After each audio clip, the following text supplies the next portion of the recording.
Hey everybody, Coach Kurt here with the LFS-Kali fight team doing another episode of two FMA-Nerds talk about stuff.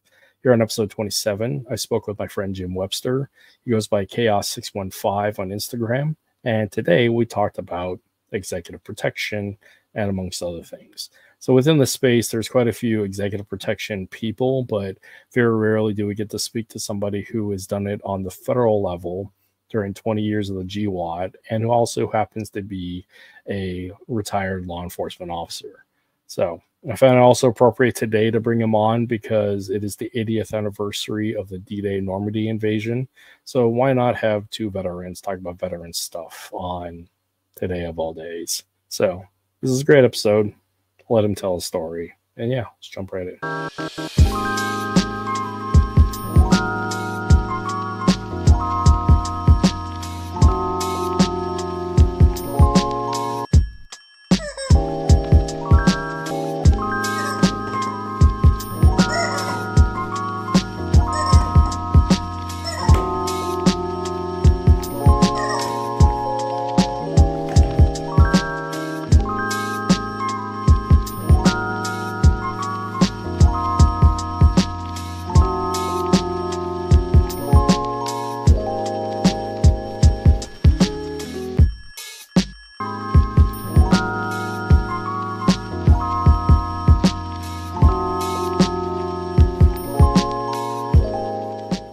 Morning, Jim. Hey, Kurt. It's good to see you again. Good seeing you, sir. So let's jump into a slight biographical. Then we're going to talk about your what and your why. And yeah, we'll go on from there. So if you could, please, let's do a bit of a life story and go from there. Okay. Jim Webster from Texas. And I just retired after 24 and a half years from law enforcement. Retired as a detective. I did a lot of things during my law enforcement career on the civilian side, defensive tactics instructor, patrol officer, community services, different things like that. Finished up as a detective for 5.5 years. All done with that for now, although I'll probably reserve with another law enforcement agency and help them out with training here coming up pretty soon. On the military side, I've been in the military for almost 29 and a half years. Active and reserve, still reserve status. I'm a what they call an IMA, which is a reservist that's attached to an active duty unit. The active duty unit that I'm attached to is a unit out of DC that does protection for the SecDef, the Deputy SecDef, the Chairman, Joint Chiefs, Vice Chairman, Secretary of the Army, and Chief of Staff of the Army, as well as the National Guard Bureau Chief. Those are our primary principals that we protect out of the Protective Services Battalion, now called the Protective Services Field Office. And I've been doing that for about 20 years in the military. And basically, it's executive protection. I do a lot of counter surveillance work now, and sometimes occasionally help out on some cold case investigations from Army CID investigative side. Martial arts wise, I've been doing martial arts for a good part of my life since I was a very young man. Different types of things, Japanese jiu-jitsu when I was a kid, Taekwondo when I was a kid. But for the most part, the primary martial arts that I have been involved in or spent any length of time in that's significant would be Hapkido, Korean Taekwondo, and some Filipino martial arts systems, and I hold rank in Hapkido and Taekwondo, and also have rank from Paul Vunak, Progressive Fighting Systems, and from Burt Richardson and Stick and Knife. Other things, I've dabbled in here and there, done some grappling, done some judo, boxed as a kid, done some boxing as an adult. But nothing real significant. I try to, experiment with a whole lot of different things. I look at what I'm weak in, and I try to make myself a little bit stronger in those areas. So and that's about it. That's a very full life. sounds like, which is, again, from one veteran to another, thank you for your service and continued service, both as a civilian law enforcement and military law enforcement, because just the duality of that is very interesting, and we don't get to see a lot of that out there. So, yeah, thank you. Yeah. So, and with that, you just, like you said, you retired from law enforcement, and then you're getting ready to retire from the reserves. Yeah, I got 2.5 more years. Yeah, and which is interesting, because when people are just ignorant about the military, I mean, we have 3 branches or 3 versions of the Army: of the Reserves, National Guard, and Active Duty Army. And what people don't understand is that, I mean, you can get, what is it, Title 10 ADOS orders to go active for a little while, or the National Guard, yeah, and for the reserves, I mean, that's a whole different setup, because what people don't understand with the reserves is that they are a subcomponent of the active duty Army, so they're federalized rather than National Guard, which is state. So that's interesting. Right. Yeah, and they'll let you know about it too, that they can pull you up, they can mobilize you at a moment's notice if they need to, and they did for me back in 2020. And so the whole 90 days notice thing is out the window. But I'm assigned to an active duty unit. Things work a little differently there.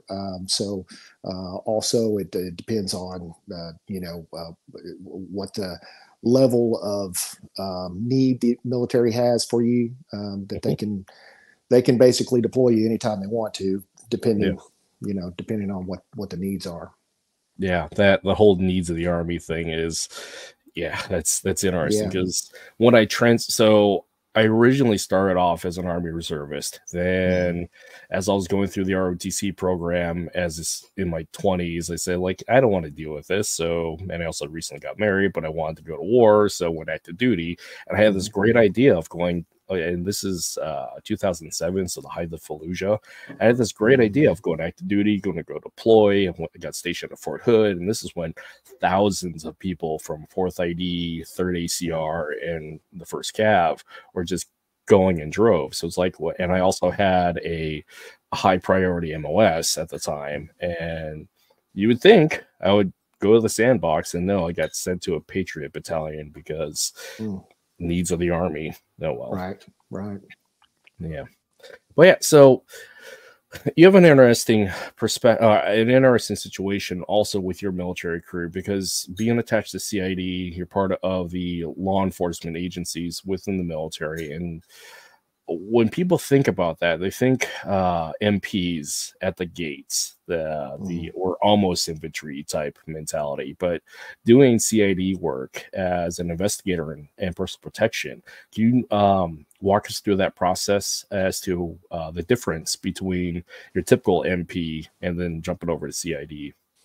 Yeah, so MPs would be what you think they would be. They do the basic function of a police department on a military base, or a deployed FOB. So they'll do traffic control. They'll do base security. They will respond to events as they kick off. From a basic law enforcement standpoint. They have investigators as well, who you could compare it to. Their investigators would work what we would consider like misdemeanor type crimes, and then if it's a felony level crime, then CID would get involved. So any of the rapes, any of the murders, anything like that, suicides, those are all going to be worked by Army CID Special Agents, they'll be tasked with investigating, what happened, how everything went down, try to come up with, the evidence that will lead to prosecution if we can, apprehension of the offenders, all the things that you would think of that federalized law enforcement would do. And then on the other side, the other career path, which is what I do now, is protection. So Army CID has the criminal investigators, and then they still have the CID special agents who are trained as criminal investigators, but they have probably almost 400 agents that are assigned to protective services up in DC. And again, they just protect those principals that I named earlier. and their job is full time, just protection. They have metro teams that protect those executives for DoD, and then they have travel teams that will travel around and be the protection for them while they're OCONUS. There is a possibility that during your military career you could do a stint up at Protective Services, and then after that's over, you'll have to go back to investigations. But as a reservist who's attached to that active duty unit, for my entire career, all I have to do is just protection, unless there's something that that I volunteer for that I can assist with on an investigation. Assisting with investigation now, an Army cold case file where I'm basically just on surveillance, and going to help out with some interviews and things like that, search warrants. But for the most part, my job is just protection, and they would never deploy me again to do investigations, because if something happened where they needed to deploy me, it would be going back to DC and doing full-time protection. That's interesting. So with that being called up on active, so you wouldn't be sent necessarily to, say, like the AIT schools, drill sergeant time, anything like that? No, so we have our own PME that we have to go to, but pretty much the training track is you go through the CID Special Agent course after you get selected, and which is at Fort Leonard Wood, and then after that, you have to take certain courses like advanced crime scene investigation, different investigative type courses that you're going to have to take, because you're initially going to be assigned to an office working cases. And then you'll also be going to the Protective Services training, which is a course that teaches you how to do executive protection and how to do anti-terrorism evasive driving. And then once you graduate through that course, you're eligible to submit and be accepted to go up to Protective Services and do executive protection. But the other schools that we would have to do are just basic schools that will assist with your promotions. Like I've had to do a lot of warrant officer type courses. I had to go out to Fort Rucker last year. They changed the name. It's something else now. But I had to do that, because as you promote, you have to get more professional development schools to make you competitive for promotions. Right. And I just promoted last year, Chief Warrant Officer 4. So I had to go through the Warrant Officer Intermediate course out there at Fort Rucker. Awesome. Congratulations, by Thank you. the way. What's interesting for a lot of my audience who aren't military, you have 3 tracks of promotion within the military.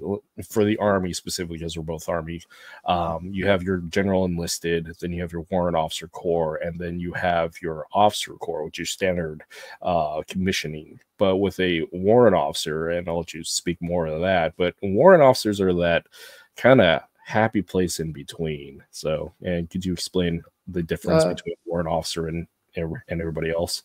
Yeah, so basically a warrant officer is a subject matter expert in their MOS. The career track for Army CID is you come in enlisted, and at some point you'll go warrant officer, and then you'll usually start through the ranks of the warrant officers. And you're basically, especially as you promote higher, warrant officer 3, 4, and even 5, you're basically an advisor to the commander on all things law enforcement, protection, whatever your subject matter expertise is. But warrant officer is a good rank. It's been good to me. It's allowed me to go to a lot of schools. It's allowed me to receive a lot of training and to do a lot of positions, even as a reservist, that I probably wouldn't have, been able to do as an enlisted person. So I was a special event security manager back in 2012, 2013, which meant that I was, doing all the security management for things like the Army Navy football game, the Annual Association of U.S. Army event, a lot of general officer development courses. I ran all the security for those, and I had to coordinate all of those. And there's only one special event security manager for the Army, and I did that as a reservist, pulled up on active duty orders. So that was a good assignment for me, because it allowed me to do some things that I wouldn't have been able to do otherwise. Yeah, it's very different than your typical line infantry or combat arms battalion, Right. where it's pretty procedural what you're going to do. Majority of the time is going to do your hip pocket training, lots of Yeah. mandatory training, hanging around the motor pool, sweeping the motor pool. I mean, it's just with a specialized MOS, and especially with a specialized rank and position, you have so much more options than your general enlisted or even staff officer. Right. When I was looking at the very end of my National Guard time, I had an opportunity either to go up to the six shop. Actually, they were trying to pull me up to the six shop, because when I was in the military, the majority of my time I was in as a communications NCO, but I was also dual tasked as an infantry team leader when I was in the Guard. And so I had an option: either if I wanted to get promoted to E6, I had to go up to the sixth slot, or commission, or go on track for warrant officer school. So yeah, that ideal. And I've worked for a lot of warrant officers, specifically when I was on active duty, because of Patriot and being the commo guy for the Patriot Battalion. I mean, or for the Patriot Battery, I worked both for the technical warrant and the tactical warrant. So I had a lot of really good experiences with warrant officers. So Yeah. In most units, warrant officers are rare. You don't see very many of them. Now, in Army CID, there's lots of warrant officers, because the career track is enlisted and then you go warrant. So if you walk into a CID office and you say chief, everybody's going to turn around. So yeah, there's a lot of warrant officers. It's a warrant officer rich environment. But in most MOSs, most units you go to, there might be just a couple handful of warrant officers around. yeah, because like in the infantry battalion, you're really going to see a warrant officers in the special operations level, Right. not at your line infantry. So yeah, Yeah. that's interesting. So getting off somewhat of a tangent here. Actually, no, we'll say on the tangent. So the difference between executive protection from the military standpoint versus the civilian, obviously the schools have a different approach. Some of them, the civilian executive protection schools, have a lot of military staff members and trainers, but their standpoint is a little different than the I should say higher responsibility, I guess. I mean, everybody's life is important, but then again, there's some higher responsibility due to duty position. And have you had any experience with the civilian executive protection schools, or just individuals in that field? And how would you All the training that I've received has been from the Army, and they bring in different people to do support training for us. But I do see quite a bit of executive protection training going on, and it seems like there's a lot of focus on not just driving, but like ramming vehicles and doing pit maneuvers and things like that. And there's also an emphasis on shooting. And for me, the difference that is that we need to know how to shoot. We need to know how to drive, right? We've been to schools where they teach us how to do all that.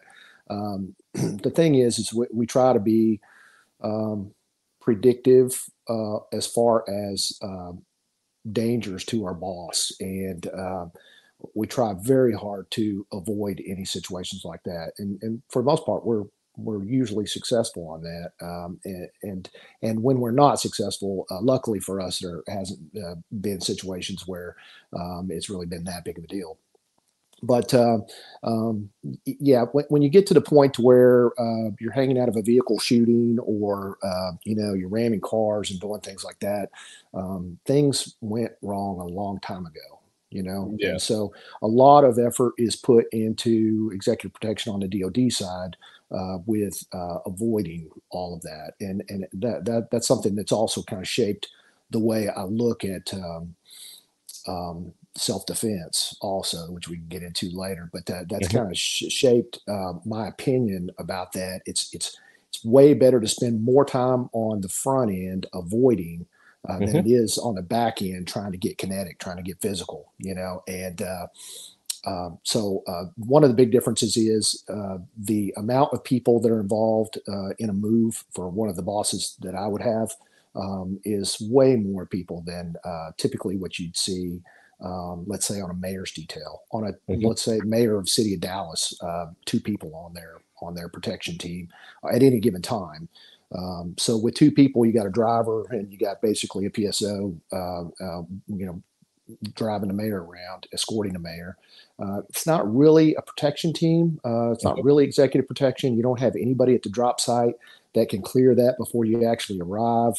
There's a whole lot of things that you're just hoping don't go wrong, but I get it. There's manpower issues, and there's, they just don't have the support that we have. But the support up at Protective Services for the Army is 24/7, 365, and it's worldwide.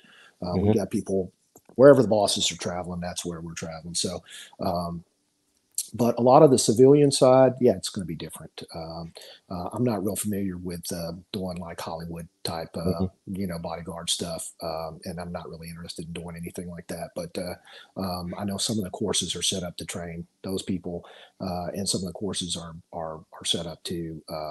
Basically, I think some of the courses are just designed to be a fun shoot and drive school. And, the thing about it is real executive protection is adult babysitting, and it's pretty boring. It's not really like what you see on the TV or movies. Yeah, it's there's a whole industry after the GWAT, and because we got really good at what we do, and a lot of experience acquired from it. So there's a whole multi-billion-dollar industry for special operations cosplay weekends. So there's that, and like the mindset for executive protection for a celebrity, it's not like the Kevin Costner movie, The Bodyguard, back in the day with Whitney Houston. So carrying a sword, yeah. And so what I'm finding, and this is just a common theme in general for self-defense and personal protection, I have a major distinction between the two, and I find that personal protection is proactive, it's preventative, it's preemptive. You've done all the work on the front side. And it's very much that preparedness standpoint of just in case, but hopefully not, because if you, like you said, if you go to guns, you already failed. Yeah. And then on the other side, self-defense is is reactive. It's after the fact. A lot of the people that I've worked with in the self-defense community is because they had to deal with an incident. And so you start with one, you have to filter through their trauma, and then build them up from a training skills physical deficit and a mindset deficit. And again, it's reactionary versus somebody who's actually prepared and like doing the work ahead of time, and then they're just getting additional training. And a lot of those people who are prepared, it's procedural based upon and this is a lot of P's, it's part of the profession. I mean, they're in a profession of arms, and so this is just a supplement to their training. Yeah, that's accurate. I agree with that. Yeah. And what's interesting, when I've done some work, I have never done any work with military executive protection teams, but I've done some on the civilian side where I was, for one, I was never an executive protection agent, but I've done some consulting work and some training for some individuals and agencies. Like I've done some for celebrity stuff. I was doing some work down in Washington with Belton last year. It just happened to be in the gym, and he was working with some executive protection people there. And more or less, we're doing knife stuff. It's like, oh yeah, this is knife stuff. Yeah. But it was very like specific to like that expertise. But it's not like I've actually consulted on doing tactical gun maneuver, tactical movement, or anything like that. And the other stuff that I've done is like some surveillance things, which, I mean, we talked about this offline before we went live about, yeah, you're just sitting in a dark room staring at a camera. I mean, it's boring.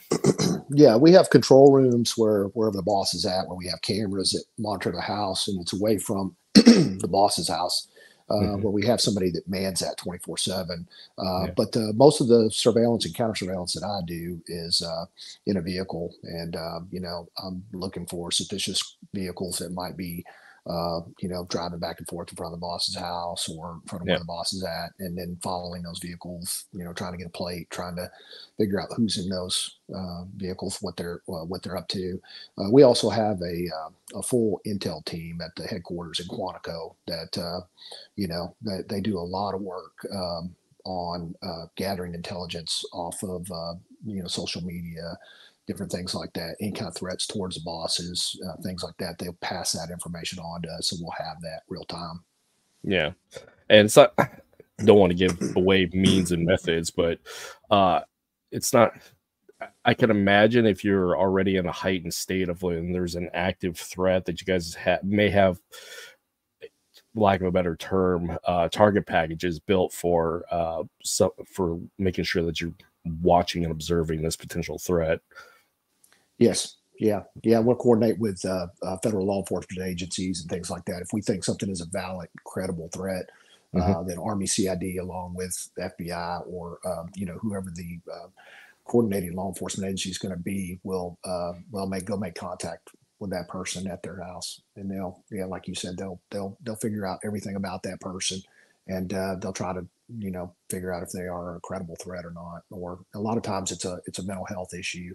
People on social media who are making threats or making some vague threats about one of the bosses in DoD, and I would imagine it's like this for Secret Service as well. A lot of them have mental health issues. That's what we end up figuring out. Is it's not necessarily a real cell that's planning something. It's just somebody with some wild conspiracy theory type things, and they're just going overboard with their comments on social media. You mean like a hammer in a townhouse in San Francisco with a certain husband of a certain Speaker of the House? Yeah. I think there was more to that story though than what was reported. So right. So so switching gears a bit to talking about the non-sexy stuff about executive protection, particular to the why, getting into it, what was the reasons why you went that route versus say any other route in the military, and leading into why you continue the training in the manner that you do with edged weapons? So why I went the route for CID? Yeah. Or better yet, why Army, why CID? Yeah, so I was initially a PSYOP person, 37 Foxtrot, psychological operations for the Army, and it was an airborne unit, and I ended up breaking my leg, my tibia and my fibula on the left side in a night jump. We were supposed to go to Afghanistan soon after that, and I ended up breaking my leg. It's a bad break, and I had to have a surgery, and then a year after that surgery, I had to have another surgery to have the hardware taken out. And I missed a good deployment. A lot of my buddies had a great time on that deployment to Afghanistan, and I basically was just sitting around on crutches a lot of the times. And I had a buddy of mine who had left the PSYOP unit, and he went over to Army CID. And so I thought, maybe that'd be a good transition for me to go over there and do that. At that time, I wasn't thinking about the protection side of it. I was just thinking about maybe doing something that would closely resemble what I do on the civilian side. And I wouldn't have to worry about breaking my leg or worse again. So, I went over to CID. I think it was around 2003, I think, somewhere around there. And got accepted and went to the schoolhouse, and then completed the training, and then soon after that deployed over to Kuwait in Iraq. So there, just doing criminal investigations. Did help out on some protection missions. I think it was in Kuwait City. So one of the bosses came over to Kuwait City. The Secretary of the Army came over to Kuwait City and helped out on that. And that was my first taste of doing any kind of executive protection at that point, which I thought was pretty cool. You're in a foreign country, and you're helping out with executive protection. So, and then when I came back, I went to the executive protection school, and probably we deployed a couple of times up to DC to do protection, and then went full time. Not full time. I said full time. I went to the full time active duty unit as a reservist around 2016, and since then, that's all I've been doing is just protection.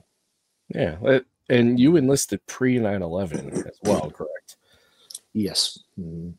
That's an interesting transition because I mean cultural change within the military because it's still at the tail end of the Cold War. Well, it's a lot of the reflections of the Cold War, and then dealing with Gulf War and Somalia and whatnot, and then post 9/11, I mean everything changed. So I can imagine there was. I know that there's a major cultural shift within the military because I saw it, and yeah, that's really interesting.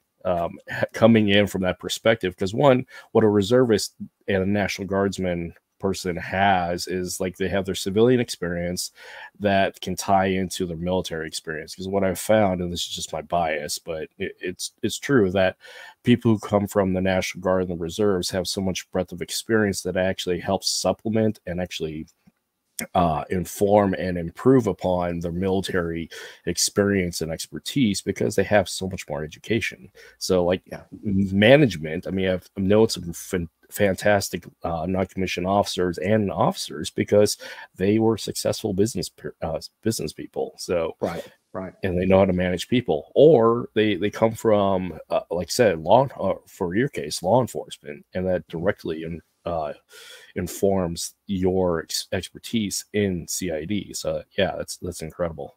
Yeah.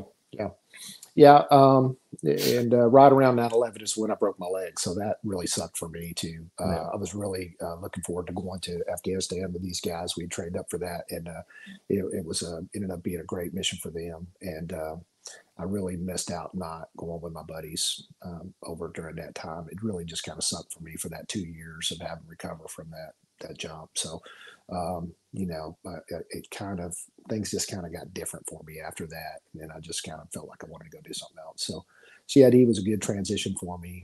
I'm glad I did now. It worked out perfectly. So I'm glad that was an opportunity for me that was available. And it all worked out the way it's supposed to, which is usually what happens in my life. When one door closes, a better one opens. Yeah. So just that's awesome. It's interesting how life throws a curveball at you, and you can either rise to the occasion or be stuck in that wallowing grief of So but with that, talk about law enforcement, and since this is an FMA show, and since we're knife people, can you talk a bit about law enforcement concerns dealing with edged weapons? Because I mean, we've talked about this offline several times about the realities of edged weapon usage, and more importantly, like the type of things that law enforcement should be learning and or teaching about edged weapons usage. Because there's a lot of stuff in the FMA community. Actually, let's just put it this way: there's a lot of murder being taught in the FMA community. Yeah, I would agree with there's some things that are pretty questionable that are being taught that I think you would have a hard time articulating the justification after doing something like that, if you really did do something like that. And luckily, luckily, a lot of people aren't going out there and actually using those techniques. And so because if they were, it would be a problem. But and I don't have a problem with anybody training whatever they want to train in. To me, it's that's definitely a personal decision. But you do have to be the gatekeeper on what you're training, right? You do have to be objective, and you have to be realistic about what your threats are going to be, and you have to think about not just surviving the possible physical encounter that statistically will probably never happen, but you also have to survive the subsequent legal encounter as well. And hey, I hate to do this to you. Let me take 1 second real quick. I'll be right back. My dog is barking, and I just gotta open the back door. 1 second. No worries. The best part about doing this afterwards is I can edit stuff out like this. So talking about edged weapons from my own perspective with as a social media guy, as many people are in our community, there you have a well-documented case of what you do. Now, obviously, if you're in, and of course, I'm not an attorney, I'm not a police officer, but I've had a lot of consultation about this stuff, is that you can practice, you can document, but it is the issue of, did you use it, and is it legally defensible as to the reasons why you used it? And the other part about it is prosecution also has to argue their case about your excessive usage of force, because the prosecution's got to do their job as much as your defense attorney has to do their job. So that's something to keep in mind, especially as a civilian hobbyist practitioner who does any martial art, to include firearms stuff. Yeah, you can document it, but it's up to the legal prosecution to argue and come to proof, the burden of proof that you actually were doing these things with malicious intent. And again, if it's not admissible, then it has no bearing. So again, I'm not an attorney, I'm not law enforcement, but I've had these conversations several times before, and what I've gleaned from that is document what you want to do what you want to do. Obviously, don't go do the murder stuff, but if you have to, have a good defense team, and again, the prosecution's got to do their job. So yeah, so and sorry about that interruption. Yeah, no but like, I'm a big fan of a lot of things that I see people training out there, and I see people putting things together, training wise, that I think are pretty cool, you know. And a lot of people are putting some stuff together that you know, some things I've never thought of, you know, and it inspires me to think about what I'm doing and maybe to change some things or to add some things. So I'm not against us doing things, but I think it's important that we have the right context when we're teaching, and that we're clear on the context of what we're training and why we're training it. One thing I see a lot is I actually saw a video not too long ago where somebody's sitting on a park bench. It's not a real video, it's a training video. And somebody sits down beside them and puts their hand on their shoulder. And then they do this rapid deployment of their knife and just start stabbing the guy in the chest with a training knife. And I'm just, when I see something like that, I just think to myself, what realistic scenario would that ever be necessary? And how are you going to survive it legally, you know? But I'm a big fan of this rapid deployment. I'm a big fan of rapidly being able to access your knife. I teach law enforcement how to carry a dedicated fixed blade somewhere center line or appendix, for the most part behind their magazines on their duty belt, that they can access if they need to get to it in order to get somebody off of them, if they can articulate why that force would be necessary and proportional. So I'm a big fan of being able to get to your knife fast. But you lose me when you start stabbing an unarmed person, because I'm thinking, what is the level of threat here that requires a lethal response? And so while I may be a fan of the first part of the drill, the second part of the drill loses me, because I'm like, that we need to change that, right? And the thing is too is that if you put a knife in your training partner's hand, and you say, okay, well, we're going to do rapid deployment. This guy's got his knife to my neck, and I'm going to rapid deploy, and then I'm going to do this technique. There's no way you're going to physically get your hand on that knife before your training partner cuts your throat. It's just not going to happen. So from that standpoint as well, from a technical standpoint, not just a legal standpoint, I'm like, what is that? How is that beneficial to spend so much time? Because I know a lot of people spend a lot of time rapid deploy and then stab, rapid deploy, stab. But if you're saying, well, you know, there is a lethal threat right in front of me. Guy's got a gun pointed at me, or he's got a knife to my throat. I'm going to rapid deploy. No, you're not. You're going to die. Or and get off my gun and rapid deploy.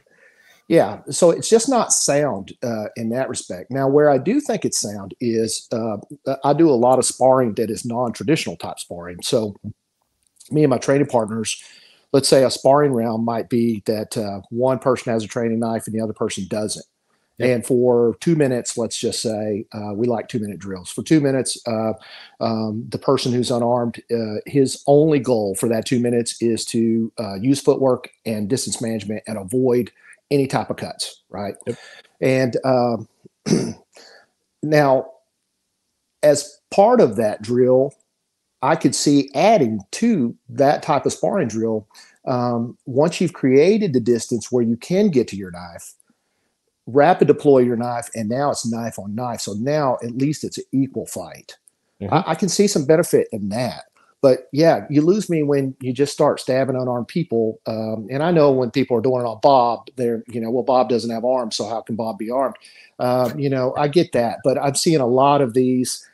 It's what you're thinking in your mind when you're training that technique. And if you're drilling over and over in your mind that you're just, somebody touches you or somebody punches at you, you're going to pull out your knife and you're going to start cutting on them or you're going to stab them. That's not a good solution for you, even as a human being, So Yeah. it's just not the right. Everybody's got to make their own decision on when they need to use lethal force. I can't make that decision for anybody. It's situational and subjective. But to me, stabbing an unarmed person is just a kind of a line that I don't know. I'd have to really be able to articulate why. And maybe I was on the ground and I received so many punches that my TV's about to shut down, and I don't know what he's going to do to me after I'm knocked out, or somebody's going for my gun. Typically, that's the context that I teach officers how to use a knife offensively. Is when they're grounded, they can't, get to any kind of weapon, or it's not feasible to get to pull a gun out in that close range position on the ground because they're maybe on their back and the person on top has leverage. Or maybe they have your gun. Yeah. Or they're getting it out. Yeah, if you don't have a good retention holster, the ground is a bad place to be when you start feeling pressure on your gun because you just got some Uncle Mike's Velcro holster or something like that, and you hear that Velcro, it's not a good day, So hopefully you'll have a good retention holster with SLS, ALS retention. And if you can't get to, what you need to get to, and you need that knife as a last resort, you could probably articulate that, But other than that, if a police officer, security, corrections, whatever, just pulls a knife on a person and stabs that person, that's going to be bad. That's not going to be good. Yeah, because they're still subject to the law. And what it sounds, so a couple of things. One, from a training aspect, pre-verbal qualifiers are very important because one, you have to articulate both in the training to your student base, your training group, as to here is the context as to the reasons why we're training this, particular to the list of what if scenarios, and also as social media people, we have to put those contextual pre-verbal qualifiers as the reason why. Here's the circumstance, here's the situation, here's the context, here's the goal.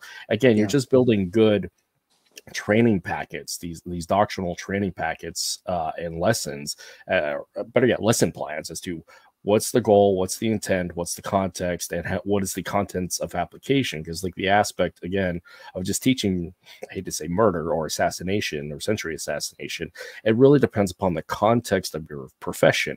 And unfortunately, unless you're special operations doing a kill, covert kill, which the majority of us are not, if ever, that context does not exist legally or professionally. And then you have the other side, which is the non-legal standpoint, the criminal standpoint. They're the ones who actually doing this because they don't follow the law, therefore they don't follow the rules.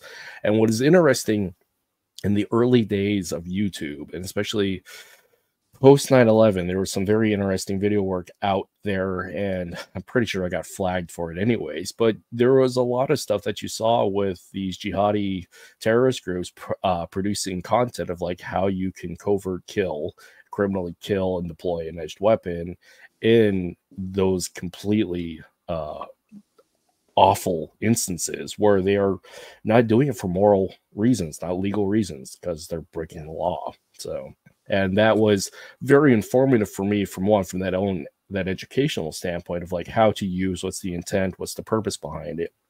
And then also my own experiences with semi-criminality and affiliation from when I was a teenager, banging it out there when I was living in LA. So it's, the context really matters as to it. But as a civilian trainer or practitioner, again, the context of why you're training it, what's the purpose as to the reasons, again, why, when am I going to use this, what's my profession, and again, the afterwards of how is this legally defensible. Yeah. So, and the defense of some of those systems that are teaching that, it may not be the instructors in that system that are making some of these posts or these videos. It could just be some people that learned some things or saw some things and took them out of context and are posting them. I'm not sure exactly how it's taught because I don't train in those systems. I don't personally, I don't want to be associated with a system that I am going to have to explain one day in court if I ever had to use my knife to protect myself. I don't want to have, I don't want to have to, I don't want to have to get up on the stand where some prosecutor is pulling up video footage of me doing some stabbing. Some prison-based system because I don't want to look like a criminal, especially in front of a jury. You don't want to look like that you've been training for this your whole life, and you know that was Christmas morning that day when you got the opportunity to finally do your technique. You know, I listen. If I'm ever going to have to use a knife, and I train with knives a lot, it's going to be the last resort. It's not like I'm not training with knives a lot because it's going to be my first resort. I'm training with knives a lot because I know everybody carries a knife, and I know it's a realistic threat that I may have to face, and I have had to face out on the street as a cop before. So I'm trying to keep it real on what my threats are going to be, and I'm trying to train for those. Now, having said that,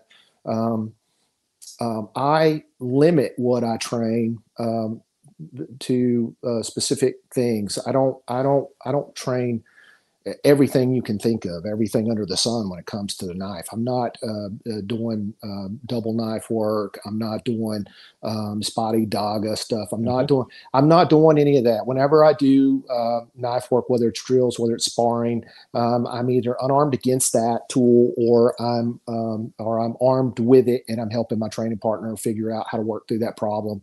Now there are different attacks that we do. We will throw things on each other to challenge each other on what you know we could possibly do, and sometimes you know those things work out real bad for us. There's some problems out there that there's just not a good answer for, and when it comes to the knife, it's so unpredictable, and you don't have to be, as far as learning a method that teaches you how to basically kill somebody with a knife.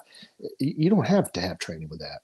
I mean, that happens all the time. Every Friday and Saturday night when there's domestic, there's calls where, you know, somebody's got stabbed and they don't have training with a knife. You know, you don't have to. A child could pick up a knife and kill somebody with it. You don't need to spend years studying a system that teaches you how to come up behind somebody and stab them. It's you can just pick up a blade if you have that type of evil intent, and save yourself a lot of money and just do what you're going to do. And then hopefully you'll get caught and spend the rest of your life in prison. Yep, and that's the key part about that is intent, and that the line of morality is: are we doing this for the intention of criminality, or the intention of self-defense, or are we doing this for professional reasons? But the line of intent is really what matters, because honestly, you just stick the pointy end into the other person. As funny as it is, you stick as funny as it is, you stick the pointy end into the other person until they stop. So And I think that's the reason why a lot of knife systems, you know, throughout the recent history within the last 50 or so years, and Filipino systems as well. I think that's the reason why a lot of those systems did not teach a lot of that stuff. Could you know? It's as far as I know, Remy Presas taught very little knife stuff. A lot Hmm. of the stuff that he taught, he taught stick stuff, but a lot of the when asked about knife things, what I've heard from a couple of different sources was that Remy would say, well, some of the stick stuff translates to knife stuff, and some of it will, right? Some of it doesn't, Yeah. but some of it will. But And he will still mingle. Yeah. yeah, but I think those guys realized that hey, it's easy to pick this knife up and just stab somebody with it, and they didn't want to be associated with people who were studying under them, going out and using their techniques and creating a bad reputation for. And I totally get that. I totally understand that. Hmm. Now, not to say that. You don't need to know how criminals may use a knife on you. You Hmm. do need to understand that, and do need to be ready for that. But the thing that I have figured out, for lack of a better word, figuring out, meaning a lot of the things that I see being done to people criminally with knives, and being taught in some systems of how to use a knife effectively on another person, have to do with distance. Hmm. And if I can manage the distance, Hmm. if I can maintain that certain range outside of your reach, Hmm. then I can protect myself from a lot of that stuff that you're trying to do to me. Yep. Where these techniques live, where those techniques live, is when you're within arm's reach, roughly 3 feet away from somebody, and then they just surprise attack you. And if I've got good situational awareness, and I'm maintaining a proper reactionary gap, and I'm able to manage that distance with footwork, Hmm. my odds go up that you're not going to be able to surprise me with those rapid hits. Yep. And talking about self-defense or self-defense situation with edged weapons, I have a family, I have a principle that my family's been utilizing for years. It is, if I can touch you, I can cut you, I can kill you. However, Mhm. you can do the same to me, because I've been doing Yeah, a lot of video work here recently, even till like yesterday, about the drill breaks down as soon as you're out of range. yeah, And so what we were doing yesterday is that exact situation which you described earlier, about rapidly deploying the knife in mhm, a combative context. And we did it from a number of, like, from one, he's already attacking with a knife, to you're already engaged in that range of deficit where you're actually in contact range, either in the clinch or being pummeled, and trying to rapidly deploy. And the things that, again, complex manipulation requires space and time, because space and yeah, time are the same thing. And so you're dealing with a skills reaction deficit of, one, forward intent is maybe 2 counts, and then deploying the blade is maybe 5, because you have to create the gap, clear yeah, cloth, deploy the knife, engage with the weapon, and then exit. Or even like the intermediate is, again, create the gap, get offline, clear cloth, deploy the weapon, and engage with it. I mean, you're dealing yeah. with 2 versus 5 beats. So the likelihood of pulling that out in that context is very difficult to say. Yeah, for sure. That's one of the reasons why I teach a dedicated fixed blade on the duty belt for officers, Hmm. because every officer is going to carry a folder right in their pocket. But depending on which pocket you carry it in, you're probably not going to be able to access it with your other hand. Yep. And if it's somewhere, if the fixed blade is somewhere center line or appendix on your belt, you should be able to access it left or right hand. But I typically use the comparison of a folder being like carrying a firearm with no round in the chamber. Once you draw Hmm. it, now you have to rack the slide and you have to put a round in the chamber. Same way with a folder. Once you draw it, now you have to deploy it with a pinch grip, which is not really a great grip. And if somebody's crashing into you, you're going to the ground or something, there's a good chance you could lose that weapon. But on a fixed blade, when you whatever grip you get, that's your grip. That's your grip Yep. you're going to work with, and you don't have to worry about, when you start talking about those beats or counts, one extra step. So fixed blade in that regard, as far as deployment, quick deployment is superior to a folder, even if it has a wave, or even if you're really fast at deploying it. It's just going to be better. But yeah, those counts, those beats, you have to take those into consideration because one, what is the person you're encountering? If they're already there and you're having to go through all those steps, you know, how many steps they have to go through now to pull their trigger or to just cut your neck, I mean, or stab you. So, you know, in that respect, distance is your friend. And I talked to somebody one time who was a traditionalist, and he asked me what I teach police officers as far as knife defense. And I said to manage a distance and try to evade. And he was very puzzled. And he said, he asked me if I understood how difficult that was. And I said, yeah, it's for sure difficult. This is not an easy solution to that problem. And I asked him what he did, and he said he did disarms. And, you know, but that mentality of, you know, thinking that footwork and distance management is almost impossible. And so the solution must be to close in and do a disarm, which is immensely more difficult and dangerous. That to me is something that that mentality is hard to. It's hard to change a person's mind who truly believes that, because they're already locked into, I've done this disarm 1,000 times, I could do it on the street.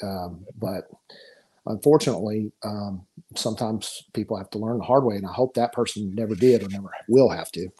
Yeah, again, it's the whole issue of more complex the more complex the principle, the concept, more time it requires an opportunity to execute. So again, time equals distance.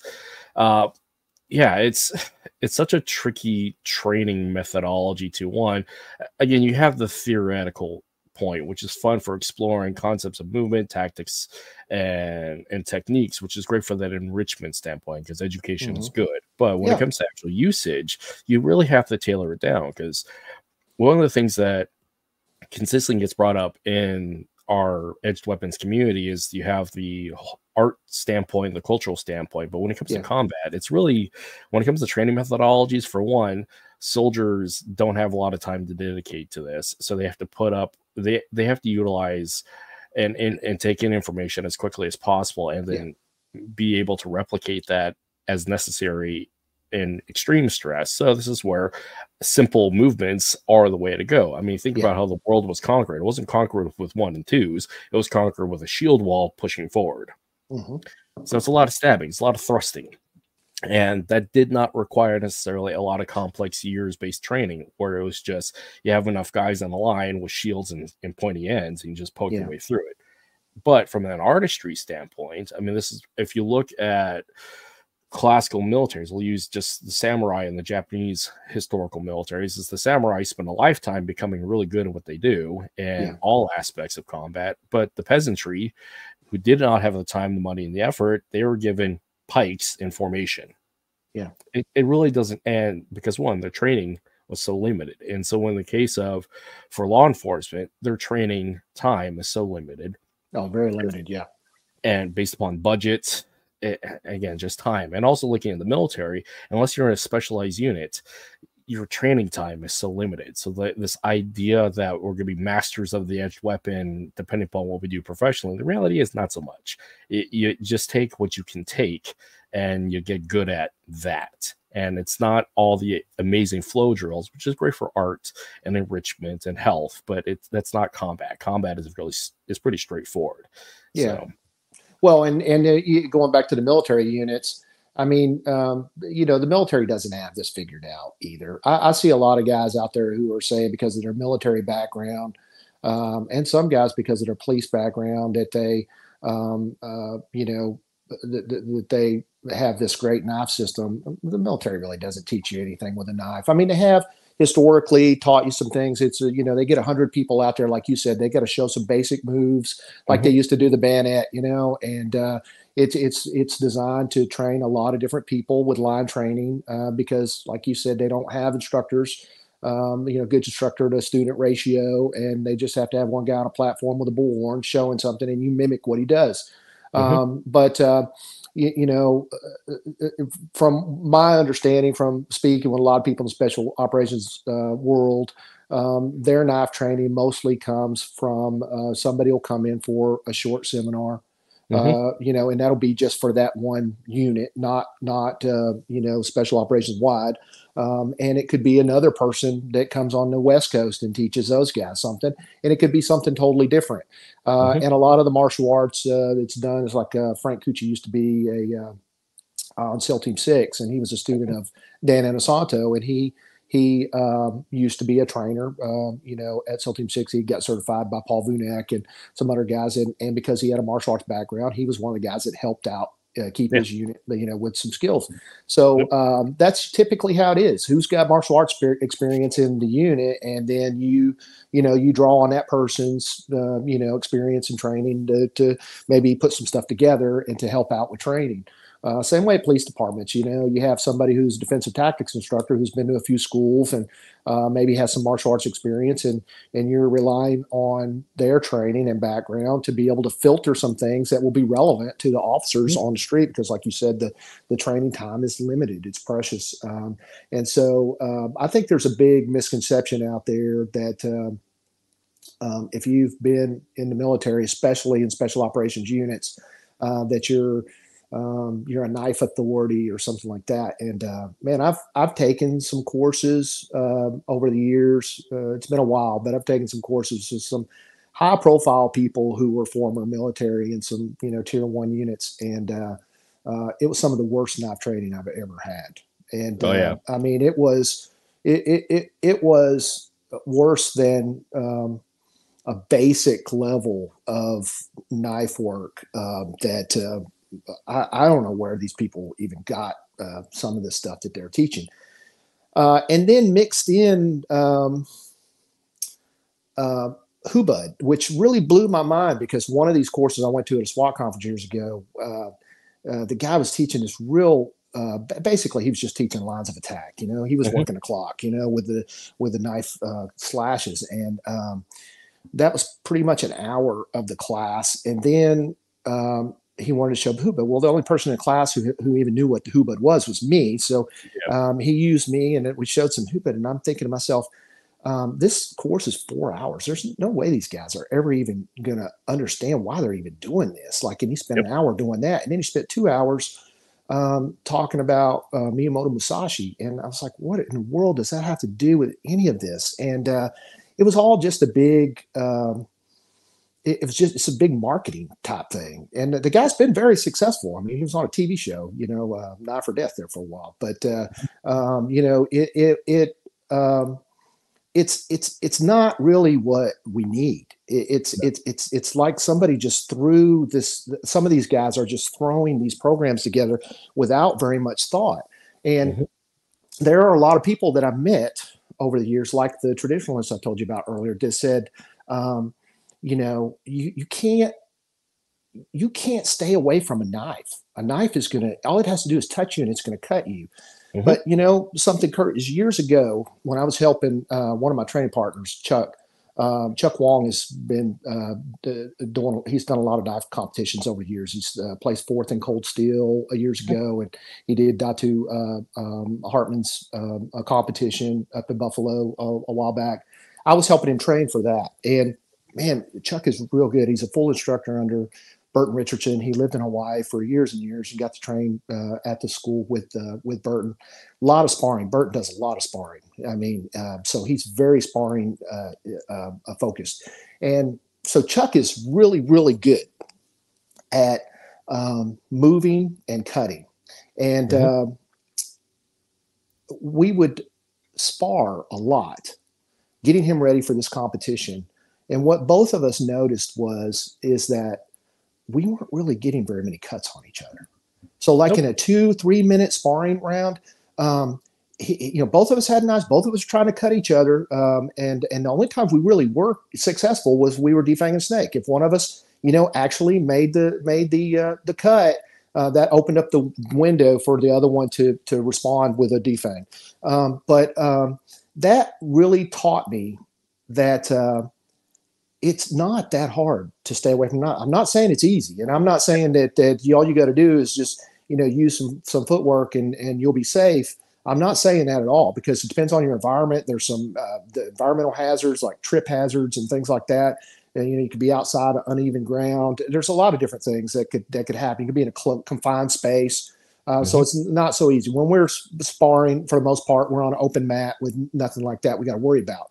But I'm saying that if somebody wanted to see how easy it was, then all they got to do is get out on a mat and spar with each other, and with the goal of one person being unarmed and one person being armed with a knife, and just see how difficult it really is. Yeah, you might take a cut here and there, but how many cuts are you going to take if you just stand there?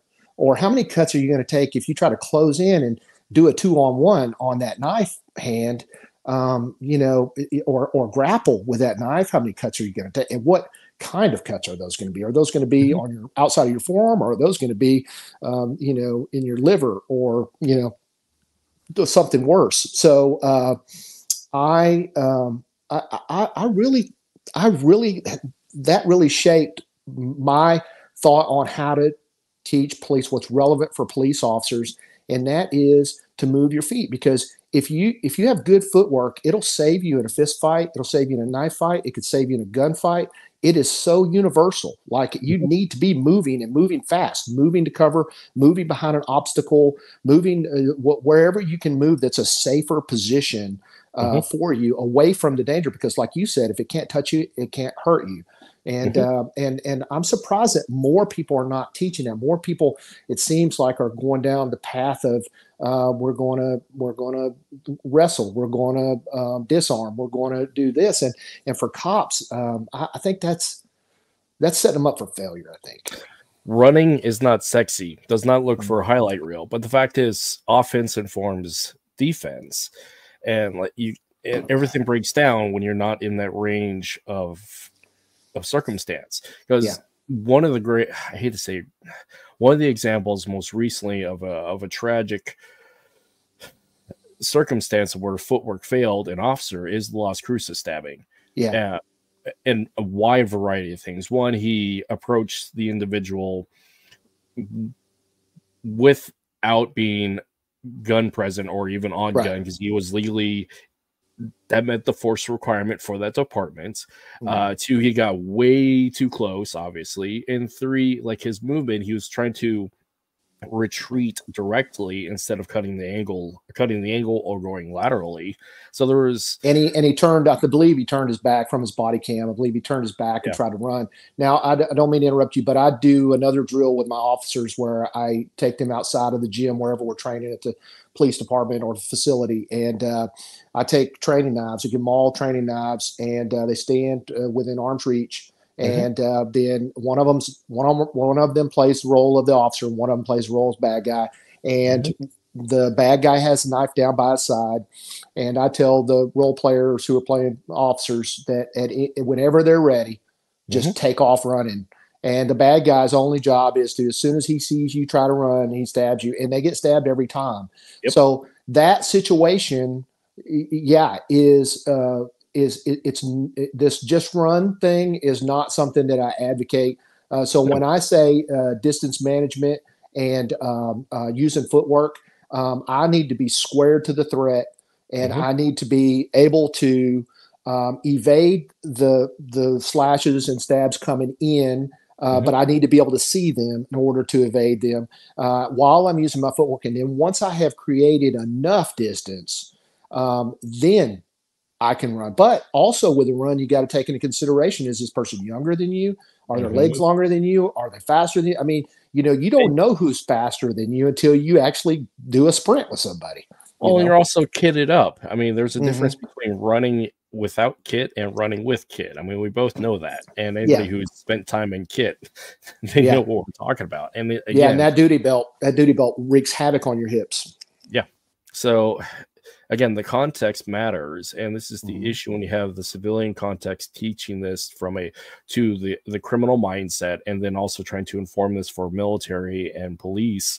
It's just, there is a mismatch of context of what we're actually trying to accomplish, and who are we talking to, and what is there going to be their operational experience. Because again, running on the mat is a lot different than running with kit. Oh, for sure.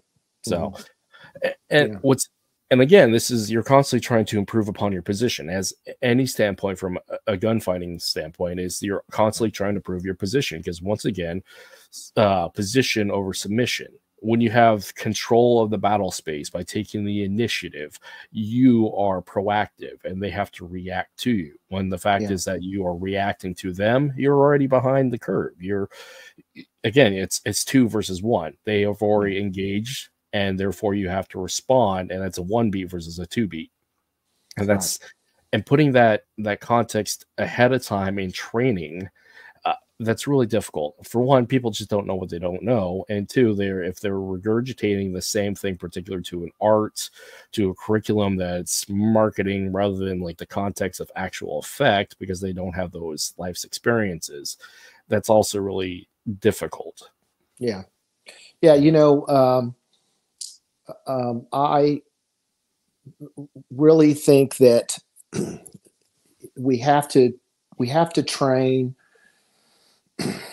this counter knife thing, this knife defense thing, whatever you want to call it. We have to look at it objectively, and we have to try to figure out, like, what is the problem? Let's break down the problem. Let's take a sheet of paper out with a pen, and let's figure out what are all the potential problems. Because I've had people in a knife course that tell me, and I do teach some clinch stuff, and they say, well, what happens if, you can't create distance and they just clinch with you? Then you got to work out of the clinch. You have to work the clinch. You have to be familiar with that. You have to figure out how to do wrist control. You have to figure out, how to angle. You have to figure out, how to stay on your feet, because you got this external force now pushing and pulling on you, and it's hard to maintain balance. You have to figure all that out. It has to be part of your training, right? But typically officers don't start off in the clinch.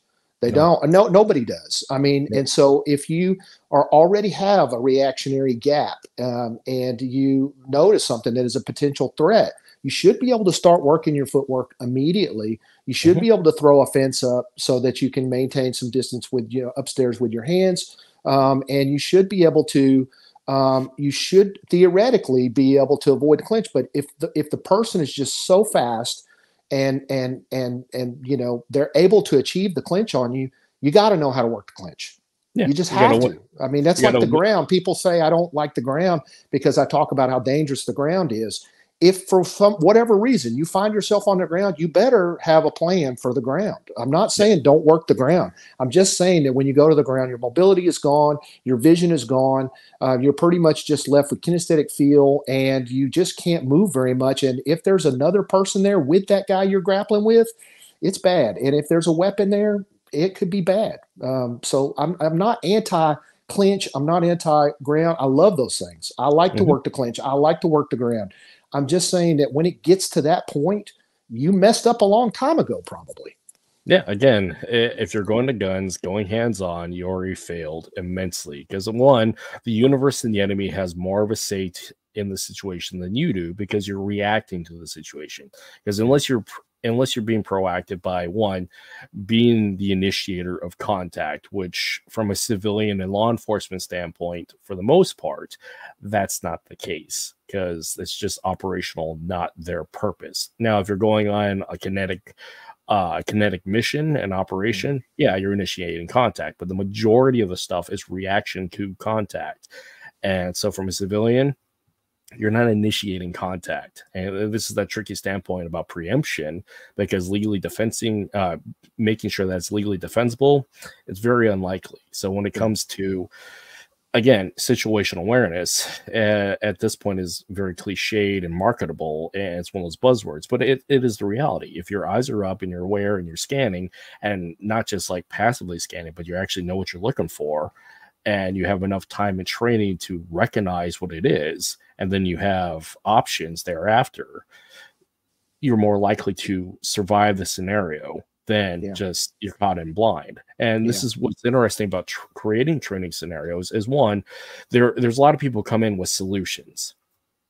But what I find when dealing with the creative standpoint is, when you have, if you have the time and money to provide training to whatever agency, unit, whatever, where they can develop the skills, combative skills ahead of time, they should be able to draw upon those combative skills and implement them in the situation. When you have these highly contextualized combat situations of saying, hey, we have to deal with this particular thing, and here's the only thing that you can do with it, that limits their opportunity. So well, from a training standpoint, I go from one, you provide them a problem, and if you have had time to train them ahead of time and done their work, they should be able to figure out with their own creative solutions to deal with said problem.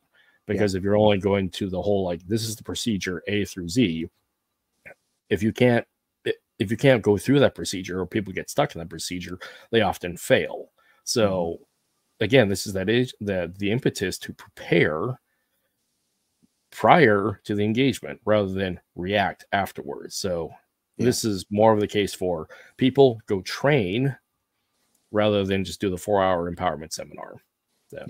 You got to, and you're right about complicated techniques. You know, there's stories out there of nurses who called 911 during a heart attack situation, some type of CPR situation, and the dispatcher has to walk the nurse through how to do CPR because she's so overwhelmed by the experience that the mind gets cloudy, the heart starts beating, and you forget things. So that's one of the reasons why I use the term KAOS. It's not it's not some macho type of military or code name. It's an acronym that reminds me that if I don't keep all options simple, that I'm going to fall to the fate of chaos, what the very name evokes. So I need to keep my options as simple as possible. So that's why I use the term KAOS, because my goal is to try to make as many things as possible as simple as possible. And I understand that what's simple for me might not be simple for somebody else. But if I try to make it as simple as possible, it seems like people are able to pick it up quicker, and people are able to see the benefit of it. And I don't want to be that person that has a technique that is so technical that I'm not going to be able to use it when the time comes. There's that. I don't know if we talked about this last time. There's a story that I really like about two Wing Chun masters that got in a fight over Germany at a seminar. One of them had 30 years, and the other one had 25. One of them was under, I think, Liam Ting, and their turf was Europe, and the other one was William Chung, and he was teaching from over here in the United States. But anyway, for whatever reason, whoever started it, I don't know, but they got into a fight. But the people in Black Belt Magazine, that article years and years and years ago that I read, the people who were there who witnessed it said 30 years Wing Chun master experience, 25 years on the other side Wing Chun master experience. Not one Wing Chun move was ever used. You know what I mean? I mean, it's not to knock Wing Chun, right? But it's just to say those two guys had devoted their lives to Wing Chun, and when they got to the fight, it was rolling on the floor, and it was trying to elbow each other and pulling hair and doing stuff like that. And I always remembered that story and thought to myself, I want to try not to be the person that learned a lot of technical stuff but couldn't really pull it off in real life. If some of the most effective things I've found are the easiest things that you can do, and those are the things that I'm drawn to. Yeah, I mean, fighting is fighting as the universal principles, but violence is the underlining tone. Fighting is simple, but it's not easy. What makes it complicated is all the extraneous stuff attached to it, such as stylistic preference, bias, physical limitation, the deficit of training, trying to get up to the technical standpoint, the physical standpoint. So that part is the not easy part. But violence is just simple. You either can do it or you can't, and it's pretty straightforward.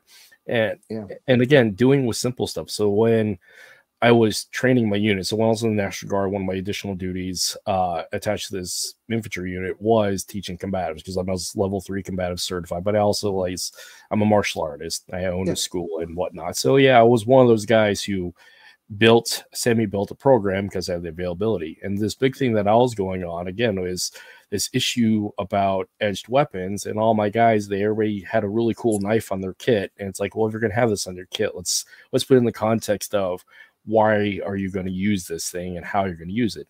Yeah. And the present things that we dealt with is not because we're trying to do sensory elimination, is get off my gun and draw that blade and engage with it so I can get back on my gun. It's very much like the old, like early 2000s soft P stuff, but it was just the context was pretty straightforward. Get off my gun, get off the line, draw my knife, poke as necessary, and then go back to immediate action. Yeah, and that's what the soft P was designed for that very problem. Yeah, and again, it's simple. It's not sexy, but it's simple, and that's reality is. It's fighting is not necessarily visually sexy in the social media world. That's kind of what they're trying to push out. But the fact is, it's pretty straightforward, but that doesn't sell necessarily highlight reels. This doesn't sell programs. Right.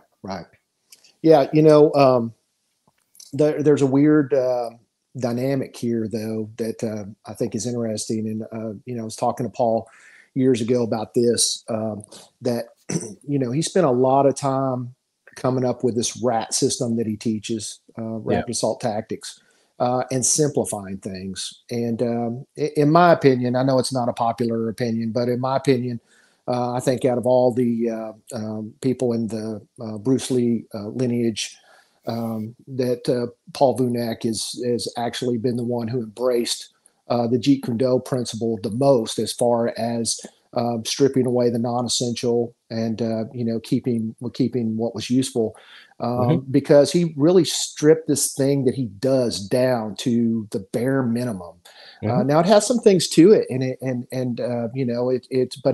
it's relatively easy to do, and it's all pretty effective. But what's wild is that as effective as it is, Paul's told me that he's lost a lot of students over the years because it was so simple that a lot of his students didn't believe that it could be that simple, and they went on to study other more traditional martial arts that take years to learn, because they just couldn't accept the fact there's no way that this can be like boxing, where I just learn how to jab, learn how to cross, learn how to uppercut, learn how to hook, and then footwork, and then just work on developing those skills, which is what he modeled the RAT after, the modality. They couldn't wrap their head around it being that simple, and so they went off and they spent years and years and years learning these other styles. And some of them have came back to him after years and years learning the other styles, and said that they realize now that they should have just stuck with what they were doing and just worked on attribute development, which is basically what Bruce Lee was saying when he first started. A punch was just a punch, and he learned that a punch wasn't just a punch. And then the more he trained, he learned that a punch was just a punch. So it's just it goes back to that simplicity. But there's some people that I think don't appreciate simplicity, and that's wild to me, because I think it's one of the it's what I look for. I mean, when it comes to a program, longevity is the key. And this is that issue about McDojos, is you're trying to sell a program because, one, from a business model, you're trying to have reciprocal income. You're trying to have students keep coming back to you, because if you can knock something out in a short block of time, and then it's up to them to do the work, they don't need to keep coming back to you. And that's problematic within the professional martial arts space, is because they're trying to have repeat business, which I get it, because having been a professional martial artist where that was my primary source of income, I get it. But the fact is, combat, once again, fighting is simple, but it's not easy. And people don't want to be sold on the simple stuff unless it's contextually appropriate to them, because this is, again, the context of the difference of profession of arms versus practitioner. The artist versus the fighter. Right. Yeah, I think it was Tony Blauer that said years ago, he just said a quote that I always liked from him, that, when people say that self-defense seminar is not the the same as studying a fighting system, or becoming a black belt or something at a fighting system, and it's not. And he compared it to taking a CPR class. You're not a doctor, but you can learn a lot at a CPR class, and you learn how to save somebody's life, including one of your loved ones. So, you're not going to come out of a self-defense seminar or even something that I teach when I travel around and teach officers. You're going to take away a couple of things that you really like, and you're going to put them in your toolbox, and hopefully they will help you one day. But it's not the same as trying to become a black belt in a system, or master in a system. And it's not supposed to be. It's not intended to be. But you can learn a lot through seminars. Remy Prisos used to travel around the world, or the country at least, and teach a lot of seminars. And there's a lot of guys now around, like Bruce Chu, who I used to train with, and that's how they learned. And those guys, they got some private training. Bruce used to, stay with Remy and used to spend some quality one-on-one time with him and learn some things. But for the most part, these guys were picking up things at seminars. So you can learn. You don't have to be in a school that you're going to 4 or 5 days a week in training with the same instructor with the same curriculum. You can learn from a lot of different sources, and you just have to be. And even if you don't, I've heard people tell me before. I had an officer tell me one time, because she was really worried about if she ever went to the ground. She was a small officer, and she really worried. She's doing really good now. I think she just got her blue belt not too long ago. But she said that she didn't have time because she's got kids, and she doesn't have time to go join a martial arts school.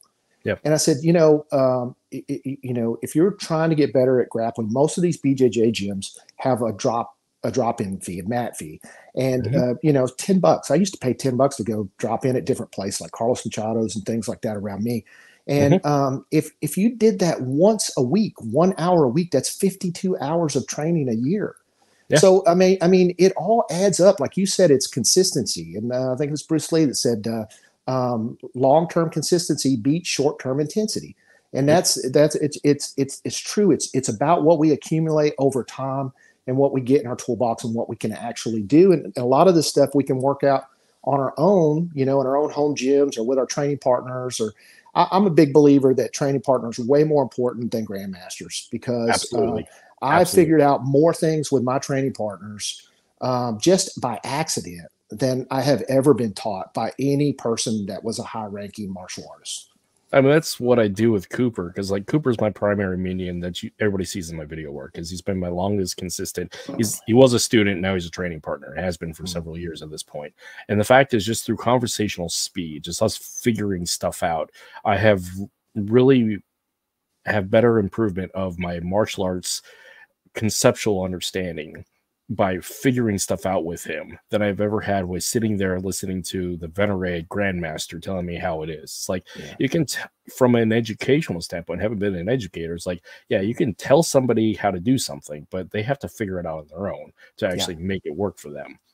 And that's the other part about that. When you're going to these seminars, for a lot of people who go to seminars, typically they're martial artists, so they already know how to learn martial arts stuff and put it into the context of their movement. The only thing they really have to get past is the rhetoric and dogma of their stylistic preference. But people who know how to learn and they learn quicker. And this is that issue about experience and intent. So somebody coming into the martial arts, coming into these skill sets, there is an education skills deficit and time experience, whatever. But once they get into that lane of like, they've been at this enough, then they can start cherry picking stuff that works for them, learn how to fight for themselves, and it goes up from there. But the big part about it is you have to have the reasons why to get into it and then stick with it.